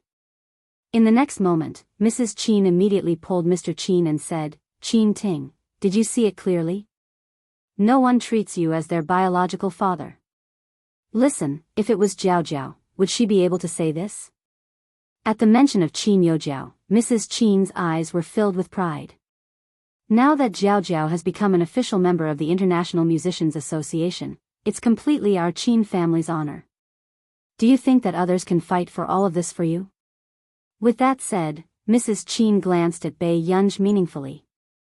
It was obvious that this others was none other than Bai Yunj. In Mrs. Qin's heart, the daughter she had raised was naturally 1,000 times better than this gloomy and evil Bai Yunj. If it wasn't for this blood relationship, she would have made Bai Yunj disappear from Yunqing even if Bai Yunj had pushed Qin Youjiao down the stairs. But why was Bai Yunj her daughter? Mrs. Qin hid the frustration and unwillingness in her eyes. She did not want such an embarrassing girl to have anything to do with her. It doesn't matter how the child is. Mr. Qin was also afraid that Bai Yunj would be angry if she heard what he said. Mother Qin, on the other hand, found it ironic. Anything is fine. She was sent to a mental hospital because she pushed Jiao Jiao. Is that a good thing? Enough. It's all a misunderstanding. Yen said it before. After Mr. Qin finished speaking, he immediately turned to Bai Yunj and said, I believe you. You didn't push. Bai Yunj could not help but snort as she watched the couple cook cold rice non-stop. She smirked nonchalantly, her eyes filled with impudence and laziness. Is it important whether I pushed him or not? If Mr. and Mrs. Qin are really conflicted about this, why don't you let Qin Youjiao come over now? Bai Yunj looked up, and a cold light flashed in the depths of her eyes. She licked her moist red lips, and her smile was arrogant and unruly. Do you want me to give you some evidence? Immediately, Mother Qin's expression changed. It was so dark that ink could drip from it. Bai Yunj. In the past, when Bai Yunj had just returned, she was only gloomy and full of thoughts. But now, this Bai Yunj was completely lawless. Did she really think that she could become a member of the Hua family just because she moved into the Hua family? Mrs. Qin gritted her teeth, her eyes cold. Do you think I can't deal with you just because you have the support of the Hua family? Suddenly, the man's low and light voice sounded not too far away. It was magnetic and pleasant to the ears. Why? Who does Mrs. Qin want to deal with now?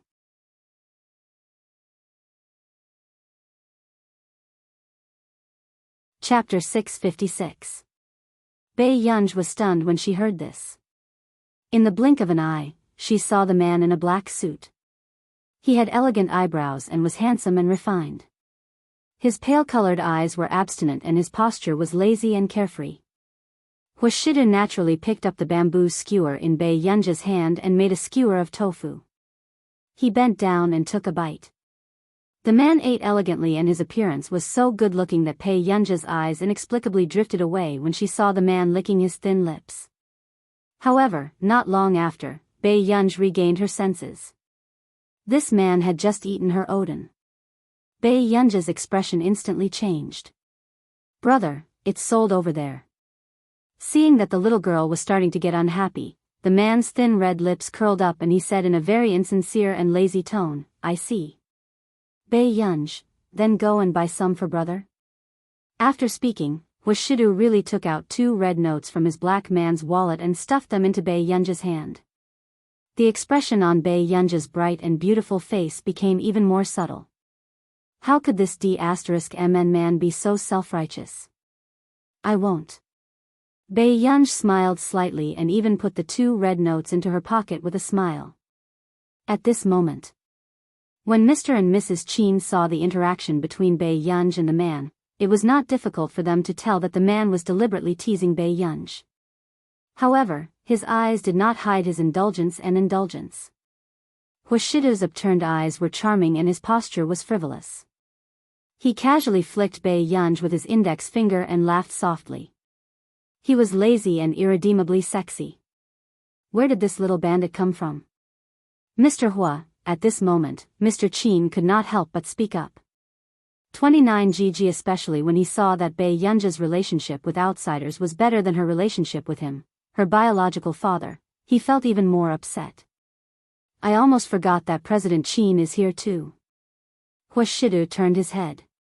The smile in his eyes had completely disappeared and his tone was indifferent. "If I didn't hear wrongly, your words just now were directed at my young lady?" When Mrs. Qin heard this, she wanted to continue mocking Bai Yunj, but when she looked up and met the man's cold and emotionless eyes, she instantly felt a chill down her spine. This person from the Hua family was indeed not to be trifled with, Mr. Hua, after all. After all, Gu is our daughter. The mother and daughter only had a conflict. "They didn't mean it that way," Mr. Qin immediately said. When Bai Yunj heard this, her eyes gradually filled with mockery and amusement. However, with Huashidu around, she did not want to say anything to Mr. Qin. Subsequently, just as Bai Yunj was about to pull Huashidu away, the man naturally allowed Bai Yunj to hold his hand. However, he stood rooted to the ground and did not move at all. His dignified eyes were indifferent as he curled his thin lips indifferently. "Is that so? But my daughter's surname is not Qin." As soon as he finished speaking, Father Qin's expression changed. Indeed. Back then, because of Mrs. Qin's obstruction, they did not transfer Bai Yunj's household registration to their name. And because Bai Yunj was unwilling, they did not ask Bai Yunj to change her surname. Therefore, in a sense, they were outsiders. "President Qin, take care of your wife. Since Madame Gue knows that the Hua family is supporting Yun, then it's best for her to know her place." The man chuckled carelessly. His slender and well-defined fingers gently held the young lady's hand. "My young lady can't suffer any grievances." In an instant,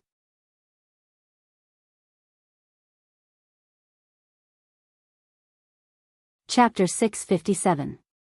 She never thought that she would actually find a backer for Bai Yunj. "Mr. Hua, with your status, you can have any woman you want." "You," Mrs. Qin instinctively said unwillingly, but when she saw the coldness in Huashidu's eyes, her body froze. Soon, she heard the man say slowly, "Mrs. Qin, you have to know that I don't mind doing anything for Yun." The meaning of these words was obvious. It was not convenient for Bei Yunj to do anything to them, but he could. It was obvious that he was blatantly protecting Bei Yunj. In the next second, Mr. Qin immediately pulled Mrs. Qin back, his expression dark as he said to her, "Don't talk nonsense." Hearing this, Mr. and Mrs. Qin turned around and saw Qin Yojiao, who was dressed beautifully and wearing a black mask. When Qin Yojiao saw Bei Yunj, her gaze changed and she smiled naturally as she held Mr. and Mrs. Qin's hands. However, just as Mr. Qin was about to apologize to Huashidu, Qin Yojiao's voice sounded not far away. "Dad, Mom, who are you talking to?" Pride appeared in Qin Yojiao's eyes as she glanced at Bei Yunj. She took off her mask and smiled. "If there's a chance, I can bring Yunj to meet my teacher. Maybe Teacher Arn will teach Yunj too." Sarcasm appeared in Mrs. Qin's eyes, but because Huashidu was around, she did not say anything.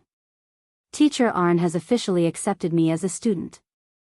I'm also qualified to participate in the concert early next year." Hearing this, Mrs. Qin was overjoyed. "Really? Arn? Isn't that the interviewer from before? He should be very good. Teacher Arn is a very good musician in our nation." Qin Yojiao looked at Huashidu with a slightly infatuated gaze. It was obvious that her goal was not only to let Bei Yunj see the difference between them. It was also to get Huashidu's favor. Seeing this, Bei Yunj looked at Qin Yojiao with a faint smile. Bei Yunj? Where did she get the ability to gain the favor of a teacher from the International Musicians Association? I believe that Mr. Hua also hopes that Yunj can become a better person. She deliberately did not let Huashidu listen. Huashidu's eyelids moved, and he lowered his eyes to look at the flamboyant and bright girl in front of him who had raised her eyebrows. The man's sexy Adam's apple rolled, and a low hoarse laugh overflowed. The teasing lazy voice just happened to ring in her ear. As expected. In the next second, he saw Qin Yojiao's nervous and embarrassed expression as she bit her lip. "Mr. Hua, actually, Before Qin Yojiao could finish speaking, Bei Yunj's lips suddenly curled up and she leaned in front of the man. She suddenly stood on tiptoes and covered his ears with both hands. Qin Yojiao watched as Bei Yunj covered the man's ears directly, not letting him hear her speak. Instantly, her heart burned with jealousy. What right did Bei Yunj have to prevent Huashidu from getting close to her? Qin Yojiao suppressed her anger and said with a fake smile, Aren't you being too petty by doing this? I just wanted to say something to Mr. Hua. Don't you know that you are very attractive?" She even smiled so brightly. On the other side, Bei Yunj deliberately did not look at the man's staring eyes, but her heart was fluttering. She did not hear what Qin Yojiao said at all. Bei Yunj glanced at them. "Are you all right? If there's nothing else, I'll get going first."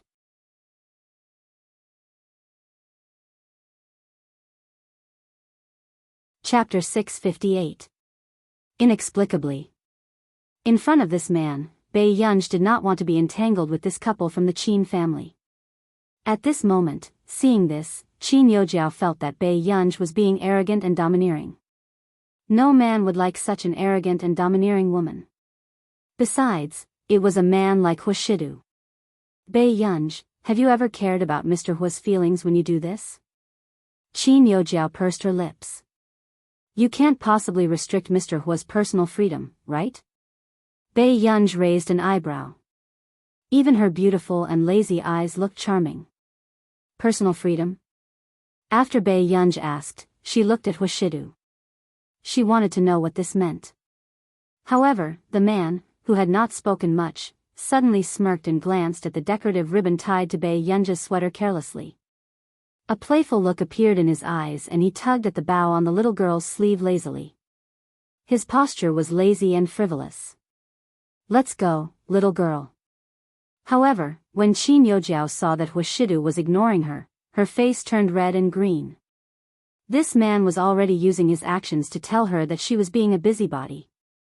Qin Yojiao was unwilling to accept this. She wanted to say something but was suddenly interrupted by Mr. Qin. Jiao, do you think that if that man is unwilling, who can stop him? Mr. Qin was the most clear-headed one. A person like Wuxia had always been the most unfathomable existence in the business world.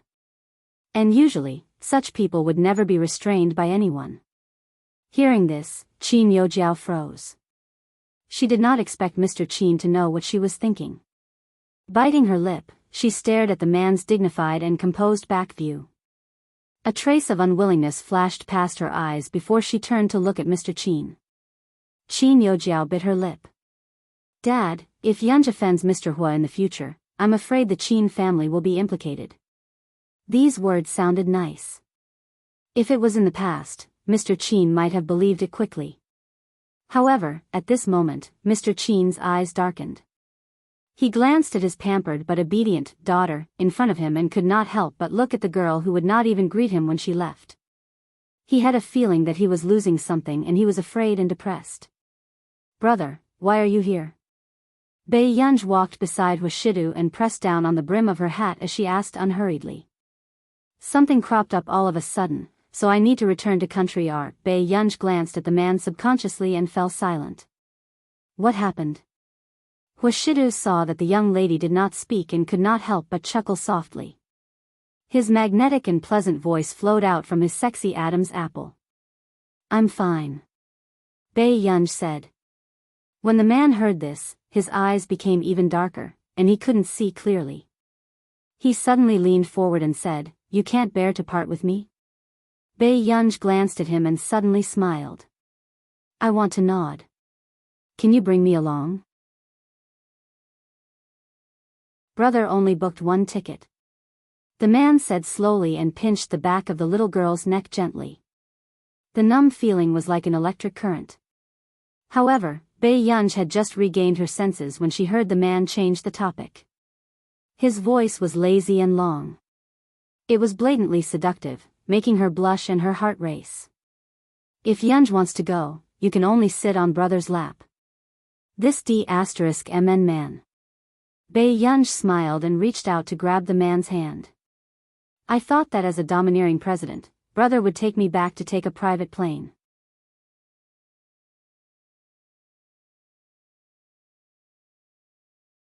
Chapter 659. Wuxia, what kind of drama has this kid been watching recently? Yes, but I rarely use it. This time, I went to our nation at the last minute and didn't have the time to report it. If Yin likes it, I'll bring you to play next time. Wuxia had bought 3 private planes in the past, and 2 of them were in Nili. However, Wuxia had never been interested in this thing, so most of the time, he booked plane tickets. Wuxia thought for a moment and pinched Bei Yunj's face as a punishment. He said calmly, Don't watch nonsense dramas. It's easy to damage your brain. Bei Yunj laughed and said leisurely, Brother, you go to our nation so frequently. Don't tell me your family has arranged a fiancé for you? Who would have thought? The moment she finished speaking, the man fell silent. Fernans had indeed looked for a few girls for him. Among them, there seemed to be a daughter from a family that old Master Fernans liked very much. He was also thinking of a way to give her to him. Bei Yunj also felt the man's silence. You have a fiancé? Bei Yunj's voice was obviously lighter than usual as she stared at him with her beautiful eyes. However, no one noticed that she was clenching her fists unconsciously. Seeing that the girl had misunderstood, Wuxia immediately comforted her without thinking. No. Then you have a fiancé candidate? Bei Yunj's mind worked quickly and she immediately guessed most of it. However, just as Bei Yunj was letting her imagination run wild, she accidentally met the man's deep gaze. He stared at her for a while before suddenly chuckling hoarsely. Yes, but you still have to wait for 2 to 3 years. Bei Yunj saw Wuxia looking at her like this and had the illusion that Wuxia was talking about her. It must be fate. For some reason, her heart skipped a beat. Back at the computing institute, Bei Yunj was still thinking about a certain question, while Si Qingyan looked at Bei Yunj, who was almost an hour late at the agreed time. His eyelids could not help but twitch. Ancestor, you've been there for 2 to 3 hours? Bai Yunj regained her senses and heard Si Qingyan's words. It didn't take long to send Tich and the others off. As for that man, Master Pei, why do you look like you're heartbroken today? This was the first time Si Qingyan had seen Bai Yunj in such a daze. She had been thinking about something. Bai Yunj. Why did you call me back? By the way, your situation is very serious. This time, among all the members of our institute, you are the most seriously injured. With that, Si Qingyan led Bai Yunj to his office and took out a dozen records. Bai Yunj asked subconsciously after taking it. What happened? The doctor only gave you more than 20 points for the psychological evaluation. Even our recently divorced Uncle Hong scored 59 points. Si Qingyan pinched his glabella. He did not expect Bai Yunj to have such a genius brain and living conditions. She could actually make the lowest psychological evaluation he had ever seen. Then how could others live? Bai Yunj looked at the score and naturally folded her evaluation sheet in half, as if she was not surprised by this score. She said calmly, "Will it affect my project?" Si Qingyan. Did you already know about this? Bai Yunj's eyes were dark and unreadable as she glanced at Si Qingyan casually.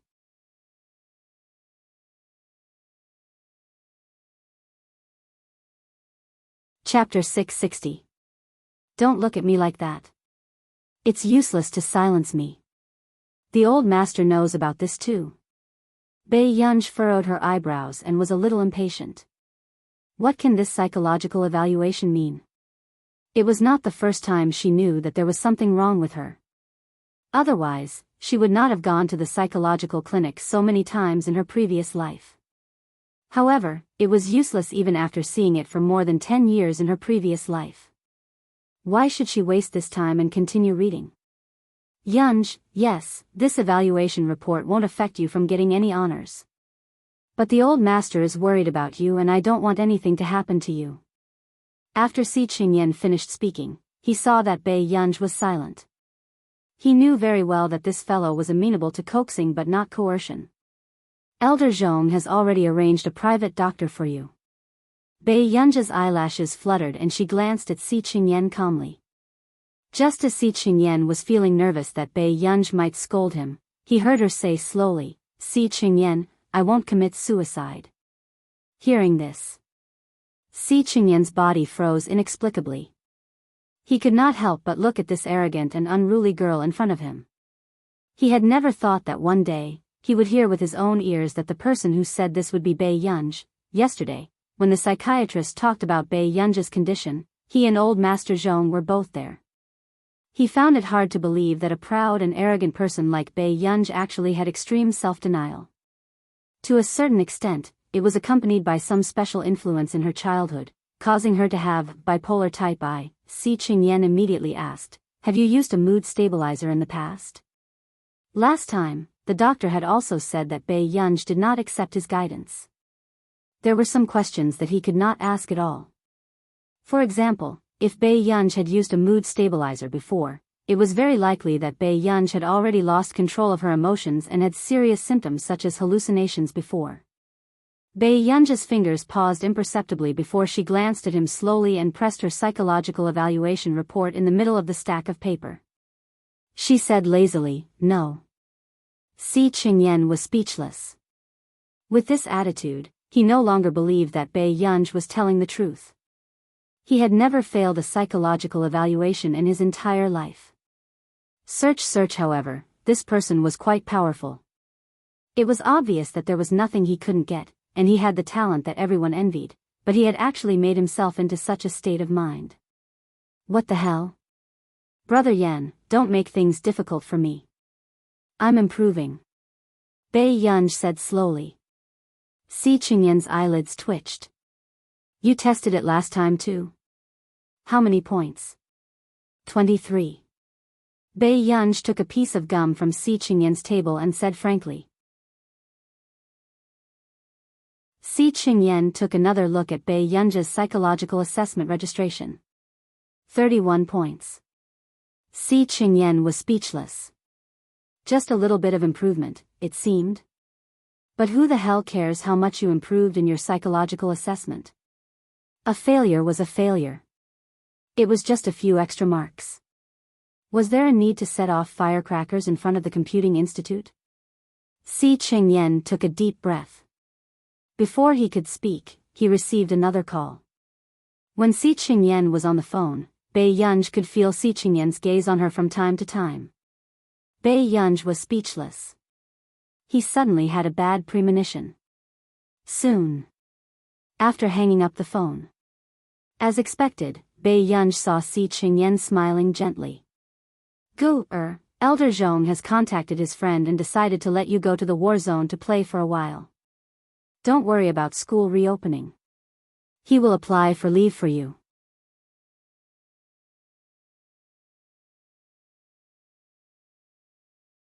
Chapter 661. Why? Bei Yunja's eyebrows moved unconsciously. My project hasn't been completed yet. Besides, she was not interested in the war zone. Si Qingyan was speechless. This fellow was still thinking about her project at a time like this. Si Qingyan took a deep breath. Who asked you to fail the psychological assessment? Bei Yunj was speechless. What did failing the psychological assessment have to do with her going to the war zone? I'm not going. Bei Yunj rejected him without hesitation. Si Qingyan's gaze was intriguing. According to the rules, all official members have to teach in turns. Bei Yunj was speechless. In our nation, Qin Youjiao had just gotten off the plane and did not follow Mr. and Mrs. Qin's instructions to find a nearby hotel. Instead, she got into an extended limousine that had been waiting for a long time and went to a luxurious manor. Miss Qin Youjiao, our miss is waiting for you inside. The butler smiled at Qin Youjiao and brought her to the swimming pool. She saw a graceful woman in a purple waist-length dress lying on a beach chair. The woman seemed to have noticed Qin Youjiao as well. She raised her eyebrows slightly and took off her sunglasses, revealing an exquisite face. Youjiao, I'm so honored. This is our first time meeting. The woman sat up and gestured for Qin Youjiao to sit by the side. Miss Elena. Qin Youjiao revealed an impeccable smile, but facing the elegance and aura of a foreign woman, she could not help but reveal a little nervousness. Indeed, this woman had an extraordinary status at first glance. Just call me Elena. Elena spoke Country A's language naturally and without any accent. Her red lips curved. Are you hungry on the way here? I've already gotten someone to prepare Yuncheng's cuisine for you. Qin Youjiao was a little surprised. You're too polite. Youjiao, I treat you as a friend. At least, compared to that real young lady with another surname, I hope that you're from the Qin family more. Elena had investigated these two people. The little princess of the Qin family who had been the center of attention since she was young. The real young lady of the Qin family who was almost mixed in with the crowd and had poor aptitude in all aspects. In the end, she also felt that Bei Yunj should not have come back. So what if Bei Yunj was a descendant of the Qin family? Would she fit in with the upper class? Elena liked Qin Luyan, but if she had to choose Qin Luyan's younger sister, she felt that Qin Youjiao was more suitable. Taking a deep breath, Qin Youjiao said unwillingly, but there's no place for me in the family anymore. Now, I hope to participate in the official concert of the International Musicians Association. Attend a concert? Elena chuckled, her eyes filled with charm. Youjiao, aren't you aiming too low? These words made Qin Youjiao freeze. But in the next moment, Elena picked up the glass of red wine and swirled it gently. Her tone was calm and firm as she said, Youjiao, stay here for a year. I'll let you get what you want. Elena smirked. Concert? Members of the International Musicians Association who were level E and above could participate. I'll get Arn to guide you. Within a year, you'll be at least a Class D class. Qin Youjiao could not regain her senses for a long time. She was too unfamiliar with everything in the International Musicians Association. The woman's fingertips brushed against the cake and she licked her fingers clean. Her tone was naturally arrogant. Every year at my family gathering, there will be Class B and Class C members of the International Musicians Association playing.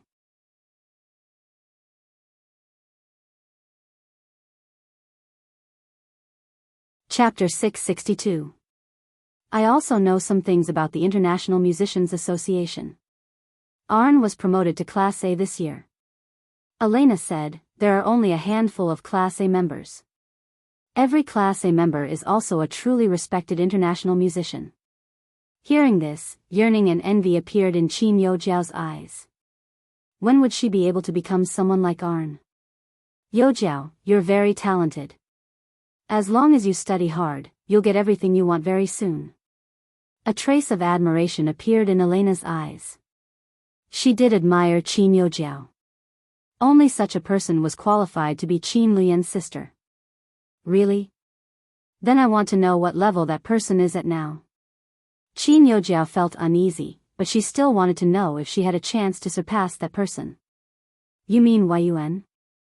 Elena was silent for a moment before she said, at the end of this year, she will be recommended by Du Xiao to take the cross-level assessment. Cross-level assessment? Qin Youjiao was stunned. I don't know the details either. Du Xiao has taken many confidentiality measures for Yuan. At the mention of Yuan, Elena's expression did not look too good. However, he probably won't let her skip too many levels. No one can skip levels to C or B in one go. After all, even if Du Xiao was the president of the International Musicians Association, other than the International Musicians Association, there was also the International Musicians Alliance in Continent K that restricted each other's development. All these years, the International Musicians Association and the International Musicians Alliance had been friends and enemies. However, now that the person in charge of the International Musicians Alliance had changed to AO, she did not know if they could still maintain such a balanced relationship. Hearing this, Qin Youjiao felt a little better. Pursing her lips, a cold glint flashed past her eyes. She didn't believe that she couldn't surpass that Yuan. As for Bei Yunj, ridicule appeared in Qin Youjiao's eyes. Her opponent was Yuan, not Bei Yunj, who could not compare to her in anything. As long as her brothers found out that Bei Yunj was really useless and was not even half as good as her, they would definitely change their minds and treat her as their younger sister again. At this thought, Qin Youjiao felt much better. New schoolbag website. Her eyes were firm. I'll stay. When she returned to the country, she would make Bei Yunj only worthy of looking up to her. A few days later. Border of Country A, War Zone 106. The scorching sun was like a torch, the clouds were floating in the distant mountains, the strong wind was swaying the tall pines on the rocks, as if they were vast and mighty in the sky. Nearby, there was only a long road. After getting out of the car, Bei Yunj held the camera and took a picture of this scene calmly. The border protectors at the side, he didn't know what the higher-ups were thinking, sending a delicate little girl over. Moreover, this little girl was obviously spoiled since childhood. Her skin was so fair and tender that it seemed like water could be squeezed out of it. She was most likely a young mistress. She probably thought that this place was for her to go on a scenic tour.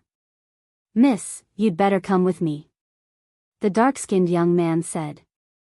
Did they say how long I have to stay in there? Bei Yunj slowly rolled up the strap of the camera and caught up with the young man. I don't know, the young man said. Bei Yunj's eyelids twitched when she heard this. She glanced at the endless road on both sides. Very well, she couldn't go back. Miss, I'll take you to Captain Gao first.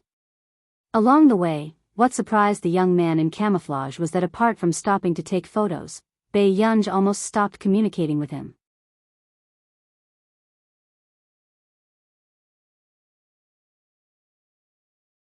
Chapter 663. However, speaking of which, this was very strange. In the past, only rich young masters were sent here to be beaten up. Why was a young lady sent here this time? Were people from wealthy families advocating equality between men and women now? They wouldn't even let a little girl off. Perhaps it was because Bei Yunj was too quiet that the young man in camouflage couldn't help but nag. Joie suddenly asked, how many days do you want to stay here? Bei Yunj laughed and fiddled with her camera lazily. Let's leave as soon as possible. In her previous life, she was tired of staying. Although in her previous life, she liked to stay in the war zone. This was probably the first time Zhua had met such a clear-headed rich man. Don't you want to experience it? You're too clear-headed. The person who was sent here this year was really different from the people who were sent here in the past. Bei Yunj looked at him again and said leisurely, do I look like someone who's willing to suffer? Zhuo was speechless. He couldn't see any major flaws in Bei Yunj's personality, although she was a little too rational. In the past, the young masters who were sent here all looked down their noses, thinking that they were some big shot. However, the person who came today was a little unpredictable. Sweat flowed down from the texture of his muscles. Bei Yunj glanced at him and looked away. Until they entered the training ground. From afar, Bei Yunj saw a group of real warriors. They were shirtless, revealing their firm chests. Weren't they too good-looking? Soon. However, when they saw Zhuo with a fair and pretty girl who looked like a fairy, their legs almost turned to jelly. Where did this little fairy come from?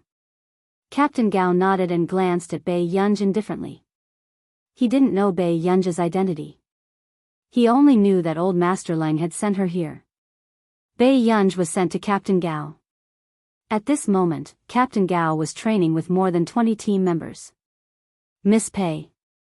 Captain Gao glanced at Bei Yunj and saw that the girl was wearing a sparkling golden skirt and a loose black suit.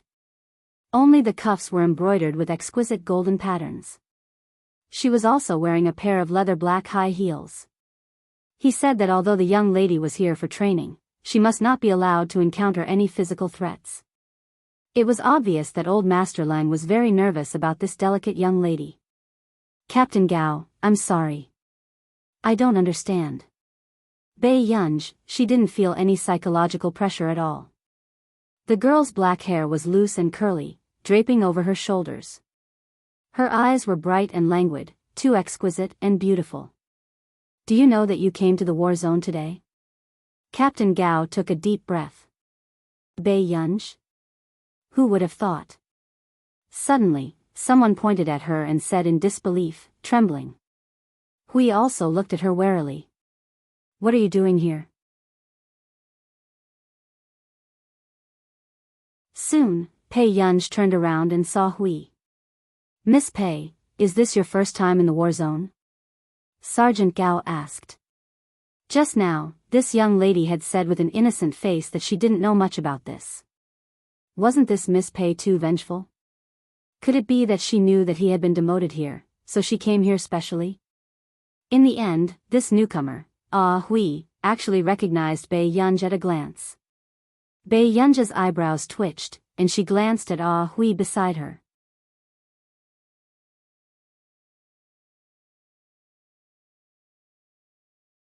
Chapter 664. Tell me, how did you get to know her? Captain Gao asked Hui.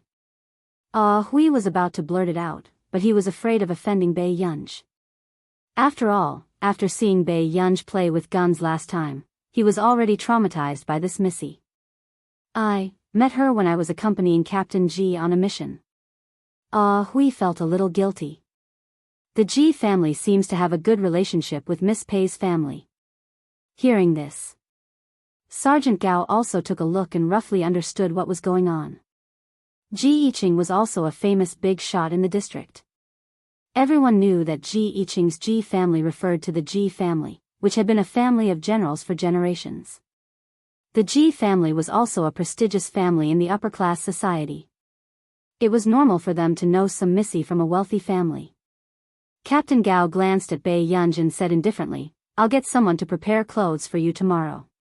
From tomorrow onwards, you have to follow the rules. Bei Yunj was speechless. At this moment, Bei Yunj felt more and more that Si Qingyan and Elder Zhong were tricking her. She had failed the psychological evaluation and they had brought her to this godforsaken place. At this thought, Bei Yunj scanned the other places impatiently. However, the next moment, she saw the surveillance camera from the corner of her eye. After a while, Pei Yunj licked her red lips as her pretty eyes narrowed slightly. Then, she laughed lazily and glanced at the camera carelessly.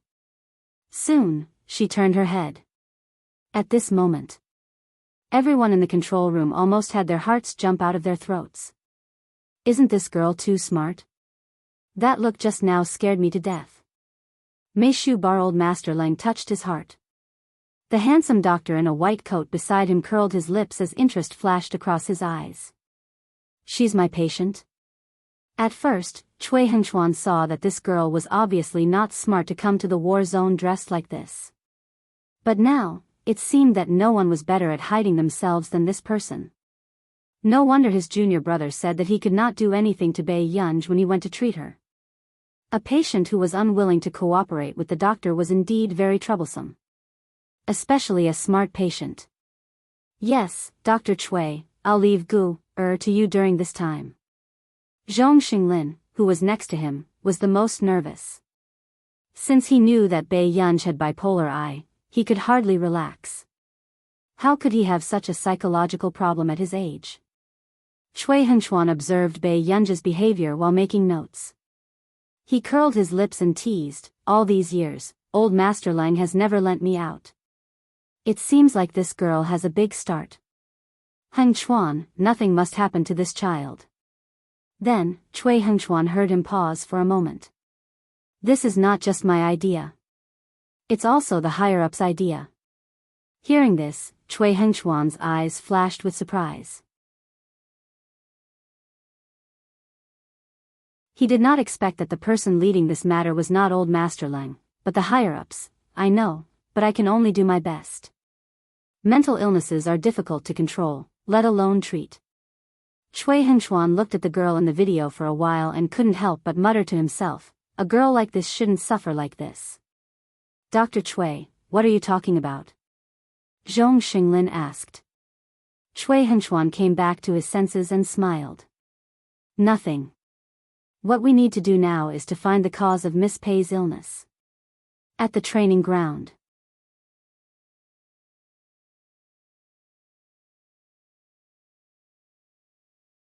Chapter 665. Bei Yunj hesitated for a moment and prepared to turn around and leave. Seeing this scene, Captain Gao was confused. Miss Pei, where are you going? Captain Gao's eyelids twitched. I'm going to watch you train from the side. Bei Yunj's tone was gentle. She really sounded like a young lady who did not know anything, but her beautiful eyes were lazy and clear. No one could understand the emotions in her eyes. Miss Pei, do you think you're here for a vacation? Captain Gao was silent for a moment before he looked at her with a fake smile. At this moment, the team members who were preparing to train felt an unusual sense of danger and coldness in Captain Gao's tone. Captain Gao hated those young ladies and young masters who did not know anything the most. Who was it that sent such a good-looking young miss with no redeeming qualities to him? Bei Yunj's emotions were incomprehensible as she glanced at Captain Gao. And this scene was captured by the monitor. Zhong Xinglin was extremely nervous. He patted old Master Lang's back hard and shouted protectively, what kind of subordinate is this? Look at my Gu. Is she here to suffer? My Gu-er's hands are much more useful than these uncouth people. Old Master Lang was almost out of breath from the pat. He pushed Zhong Xinglin away. Gao Yang's temper is like this. Now that we're in this district, I'm relieved to hand her over to him. Also, don't make a distinction between us. What do you mean by us uncouth people? Zhong Xinglin was not in the mood to argue with him. He stared at Bei Yunj nervously and suddenly thought of Bei Yunj's temper. His heart skipped a beat. I almost forgot. Gu-er's temper doesn't seem to be very good. She can't possibly fight with someone, right? Old Master Lang glanced at Zhong Xinglin in confusion and smiled nonchalantly. Who knew? Zhong Xinglin was silent and just looked at him silently. Book 8. Old Master Lang? Then, just as old Master Lang and the others turned to look at the screen, they saw Bei Yunj walking towards Captain Gao. However, he had no intention of causing trouble. Old Master Lang and Zhong Xinglin heaved a sigh of relief. Fortunately, At least they didn't cause a ruckus. Old Master Lang could not help but say, Gu shouldn't be that scary when she's angry, right? Do you know why Ji Yiqing's last mission was suddenly resolved? Zhong Xinglin glanced at him meaningfully. Last mission? Isn't that a high-tech terrorist? Old Master Lang asked subconsciously. Those people sent Gu, or a pair of bloody eyeballs, threatening Gu, or with death. After Zhong Xinglin finished speaking, Old Master Lang gasped. This group of people was really lawless. How was it resolved later? Zhong Xinglin said calmly, Gu, found our nation's technology group, as well as our nation's international police and Marcus. She locked onto the gang's headquarters and wiped them out in one go. It was said that because that group of people had set up their headquarters in the no man's land, it was directly bombed to the point where only broken walls and ruins were left. If he were to handle this matter, he might not be able to deal with it. After all, he was from country A. However, at that time, Bai Yunj was a member of our nation's Institute of Computational Technology. The higher-ups of our nation were also very concerned about Bai Yunj's personal safety and future nationality choice. Therefore, after being instigated by Marcus, the higher-ups directly dealt with that group of people. How could a scientific research genius who was valued by the country be allowed to be in danger?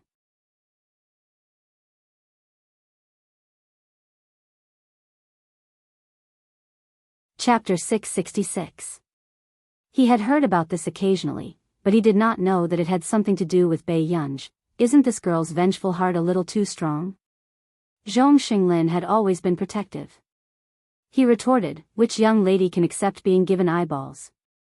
But no little girl would destroy their gang headquarters just because a pair of eyeballs had been given to her by a terrorist. Thinking of this, Old Master Lang felt his scalp go numb. However, speaking of which, with Bai Yunj's personality, she was really suitable to be his successor. Just as Old Master Lang was deep in thought, a call suddenly came in. What happened? Old Master Lang asked. The spy we caught last time escaped. There are foreign criminals involved, and the car escorting the spy suffered heavy casualties. Old Master Lang, what should we do? When Old Master Lang heard this, his expression changed. What do you mean, what should we do? Hurry up and seal the country's borders. Don't let any of them escape. If that spy returned, it would have a huge impact on country A. They must not let him leave. Yes, I'll arrange for someone to chase after him now. At the same time. At the training ground. Even number 1 column, odd number 1 column. I want you to split into 2 teams and fight in the area. With that, Captain Gao distributed the red and blue team badges. Reporting. Team Red is still short of 1 person. As soon as he finished speaking, everyone realized that Captain Gao had a red team badge in his hand. Captain Gao said slowly, who said that? As soon as he finished speaking, everyone saw Captain Gao turn his head and look at Bai Yunj. Bai Yunj, who was taking photos everywhere, happened to meet Captain Gao's eyes. The members of Team Red were speechless. They suddenly had a bad feeling. Bai Yunj, you're a member of Team Red now. Captain Gao said calmly. Reporting, Captain Gao. But in the past, no outsider has ever trained with us in actual combat. Someone from Team Red immediately protested. In the past, even if someone came, they would only practice shooting with them and carry out daily training. Now, there was a woman who looked like she could be blown away. What was going on with actual combat training with them? This is an order. I will give you 2 flags. Protecting the flags is your mission. Whoever can protect their flag until the end will win this exercise. After that, everyone saw Sergeant Gao carry 2 bags and pass them to their captain. Then, Sergeant Gao glanced at Bai Yunj and asked, "Are you ready?" "When you're ready, you can leave." A few minutes later, Zhua hurried over and asked curiously, "Where's Miss Pei?"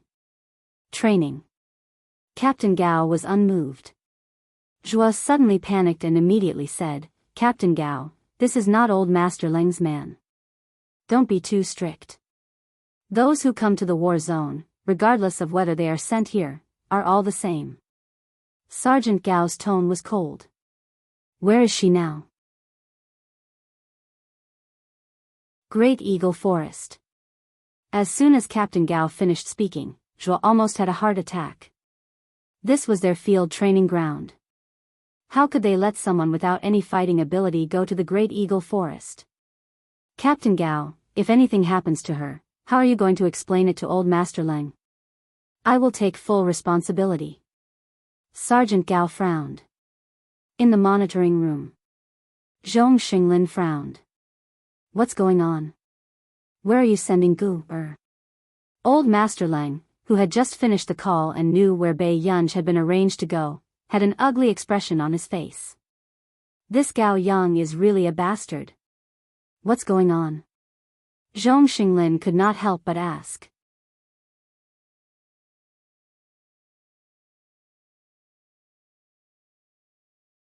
Chapter 667. That bastard, he sent her to the Great Eagle Forest. Cui Hengchuan's eyes flashed and his knuckles moved. Great Eagle Forest? This was the place where the team members trained. What Great Eagle Forest? Old Leng, speak clearly. Zhong Xinglin suddenly had a bad feeling. Indeed. The next moment, Old Master Leng pursed his lips. It's the place where the people in our district train. Combat training? Are you King kidding me? Zhong Xinglin slammed the table and stood up with an ugly expression. No. Get her back now. She's already gone. It's impossible for her to come back. Old Master Leng took a deep breath. I don't care. If anything happens to her, do you think it's King joke? Zhong Xinglin was instantly enraged. He sent Bei Yunj here because it was convenient for Cui Hengchuan to observe Bei Yunj and treat Bei Yunj's psychological illness as soon as possible. He did not send Bei Yunj here to risk her life. If not for Cui Hengchuan's special identity, would he have sent his heir to this godforsaken place? Elder Zhong, calm down first. Actually, I don't know what will happen. Cui Hengchuan was the first to react and said, Old Master Leng, why don't you get Captain Gao to give the order for the team members to protect Miss Pei's safety? Sure. After Old Master Leng finished speaking, he patted Zhong Xinglin's shoulder. It'll be fine. Trust me. Although the Great Eagle Forest is dangerous, the others will definitely be able to protect Gu. Let me tell you, if my Gu loses a drop of blood and a little skin, that guy with the surname Gao must be punished. Zhong Xinglin said expressionlessly. This, Old Master Leng hesitated. Zhong Xinglin sneered. Old Master Leng, that's not just anyone. Do you know what kind of conditions Country R has offered to poach her? As soon as he finished speaking, Old Master Leng remained silent. Cui Hengchuan's eyes flashed. ? That girl was. He had always thought that he was at least 30 or 40 years old. Zhong Xinglin finally realized that he had exposed Bei Yunj's true identity. He pursed his lips and didn't say anything. The next moment, Old Master Leng said helplessly, Got it. I'll make the arrangements. If anything happens to Gu, I'll make sure Gao Yang receives the appropriate punishment. After saying that, Old Master Leng looked at Cui Hengchuan beside him.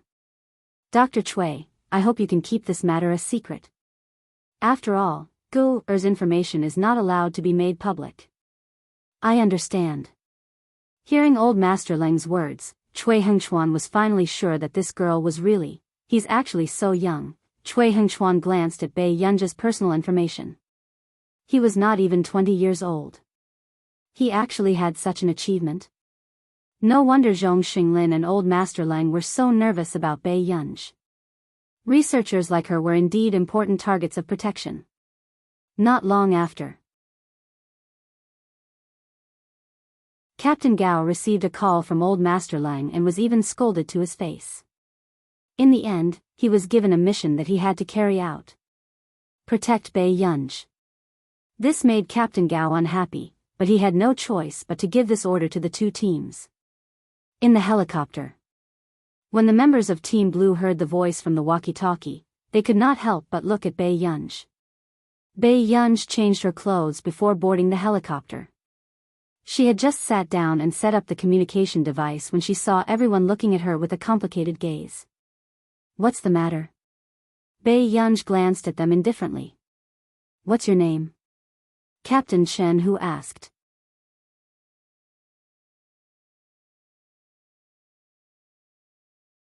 Chapter 668.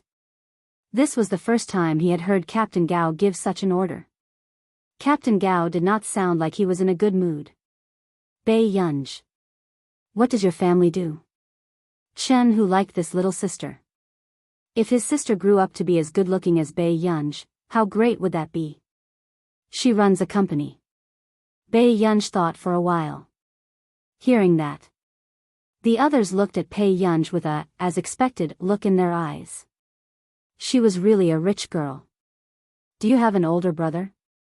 Jianghu rubbed the back of his head and gave a simple and honest smile. All right, brother who is talking about his sister again, the team member next to him teased. Yes. Bai Yunj said lightly. How is your relationship with them? Jianghu's eyes lit up. Very bad. Jianghu, very good, end of topic. What's going on? Our red team has one less person than the blue team, and we still have to protect a burden. One of the young troublemakers said impatiently. He did not care about Bai Yunj at all.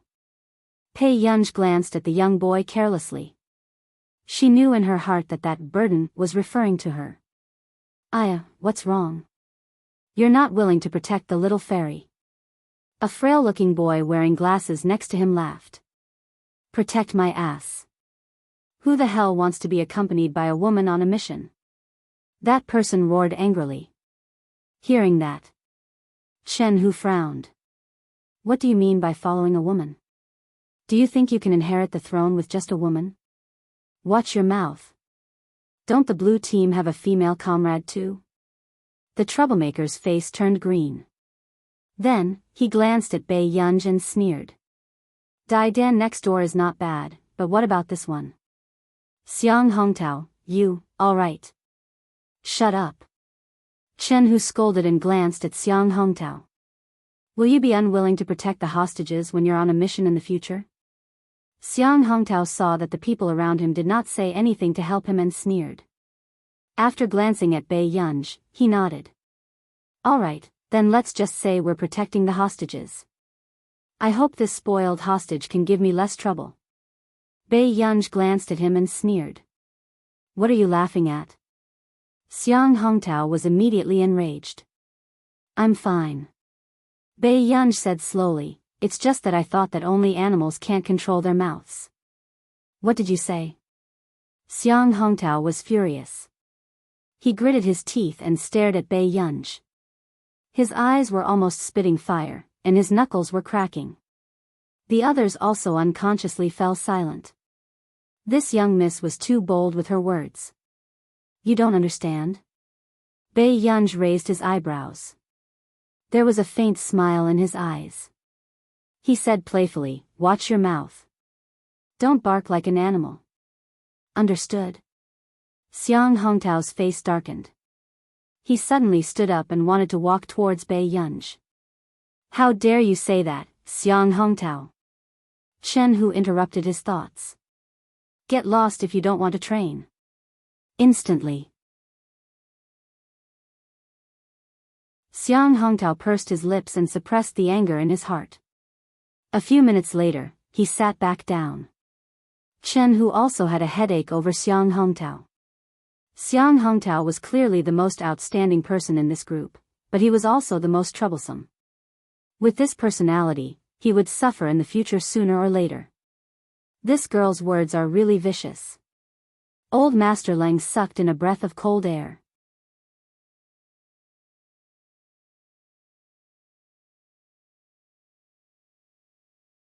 Chapter 669. Due to the sudden kidnapping of the spy, Old Master Lang left the surveillance room first and contacted the higher-ups. Only Zhong Xinglin and Cui Hengchuan were there. Zhong Xinglin saw that Cui Hengchuan did not take notes and could not help but ask, will there really be any results from observing like this? No matter how strong a warrior's psychological defense is, there will be flaws in their expressions when they face an unknown territory. Cui Hengchuan raised his eyebrows. His eyes were as dark as ink, and his tone was gentle and calm. But if Miss Pei also knows psychology, then this will be troublesome. He had seen all kinds of patients, and there were also those who hid their illnesses for fear of treatment. However, these people could not be figured out. He could control their psychology very well. But Bai Yunj, he was not sure. At least until now, he had not observed any useful information. I'm not sure either. Zhong Xinglin's eyelids twitched. Who knew what Bai Yunj knew? Physics, mathematics, medicine. He did not know how Bai Yunj's brain worked. She knew more or less all of them. How could an ordinary person have the energy to learn so many fields? Continue observing. There might be a breakthrough. While they were chatting, the two teams had already negotiated a few times in the Great Eagle Forest. Team Red was in a sorry state. F***CK, is Team Blue shameless? They like to ambush so much. Team Red could not help but curse. Jianghu wiped his sweat and chuckled. You can't blame them. Black and white cats. A good cat that catches mice is a good cat. I think it's mainly because we don't have enough manpower. Behind Jianghu, someone complained, not only do we have one less person than Team Blue, but we also have to spare energy to protect people. Jianghu glanced at him. Miss Pei performed well. At least she didn't cause us any trouble. Team Blue didn't attack Miss Pei either, so don't blame others for the failure. Hearing this, that person wanted to say something but hesitated. He could only lower his head angrily, feeling indignant. If they lost again in this combat exercise, not to mention punishment, he and his brothers would be mocked again. Team Red had lost 3 times in a row and could not raise their heads in the district. At this moment, Jianghu added, however, the female comrade of Team Blue is indeed powerful. They had almost been completely wiped out because Dai Dan had locked onto their approximate location based on the terrain. Hearing this, the team member who was beside Pei Yunj and protecting her nodded and said enviously, of course. Dai Dan graduated from the computing department of Yun University. With that, the team member protecting Pei Yunj could not help but look at Pei Yunj and ask curiously, Sister, what did you learn? Which university? Pei Yunj said lazily, I haven't gone to university yet.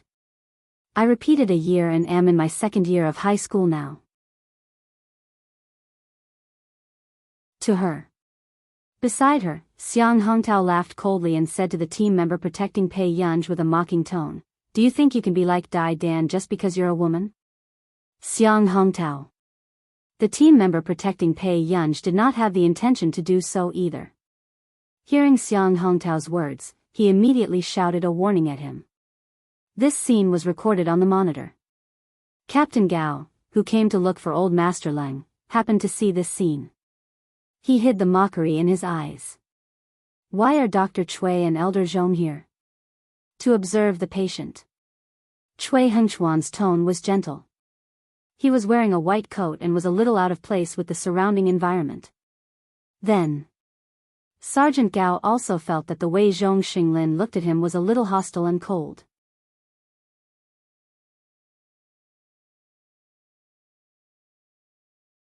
Chapter 670. I have to keep an eye on our treasure in case something happens to it in your district. His tone was clearly filled with mockery. Captain Gao didn't quite understand why Zhong Xinglin was suddenly so hostile towards him. However, with Zhong Xinglin's status and reputation, he couldn't afford to offend him. Hence, Captain Gao also sat at the side and quietly watched the situation on the screen. On the monitor, Team Red had been suppressed by Team Blue the entire time. If this went on, Team Red would probably lose in less than 2 days. At this moment, Bai Yunj kicked the gravel under her feet and glanced around. After a moment of silence, she said to the team member who had been protecting her, White Bear, can you lend me your computer? White Bear seemed to be the team member's code name. Bei Yunj didn't ask much and didn't care about this name. Hearing this, White Bear thought that Bei Yunj wanted to play games. He hesitated for a moment. Girl, I don't have time to play games for you now. Why don't I let you play during the night break? Bei Yunj was speechless. At this moment, in the monitoring room, Cui Hengchuan's eyes lit up when he saw this scene. His slender and good-looking hands immediately took notes.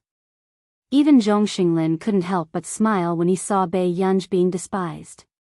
Captain Gao was the only one who frowned. Did Bei Yunj understand the rules? She still wanted to play games at this time? Captain Gao looked listless and then turned to look at Team Blue. He suddenly lost interest in Team Red. In the team, there were also people who had the same thoughts as Captain Gao. White Bear, you want to let Miss Pei play games on a high-end computer? Xiang Hongtao couldn't help but sneer. There should be a lot of private files on your computer, right? Aren't you afraid that they will leak? Miss Pei definitely won't. Besides, private files are all locked. Bei Yunj looked up at White Bear, who was more than 1.9 meters tall. Before she could think of what to say, she suddenly heard the alarm in front. Everyone, be careful of the nearby minefields. After saying this, before Bei Yunj could react, she heard White Bear say, "Sorry for offending Miss Pei." Bei Yunj had just turned her head when someone suddenly hugged her leg and lifted her up gently. The next moment, she sat on the White Bear's strong arm. "Miss Pei, it'll be very uncomfortable if your shoes get wet."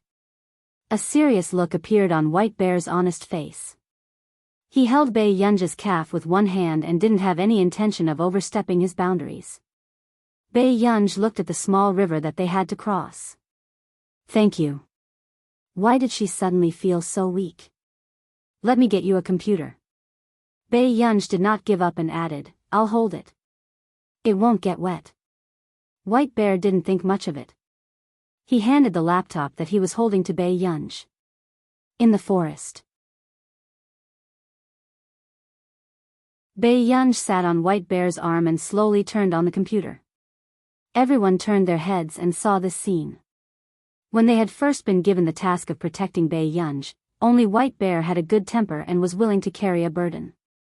Looking at the others, who would be willing to accept this task?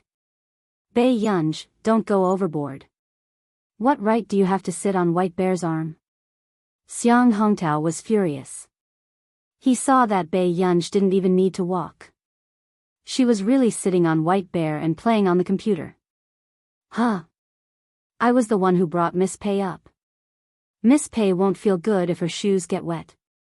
White Bear said honestly, "You're tuning into the Biyao's Wuxia Chronicles YouTube channel.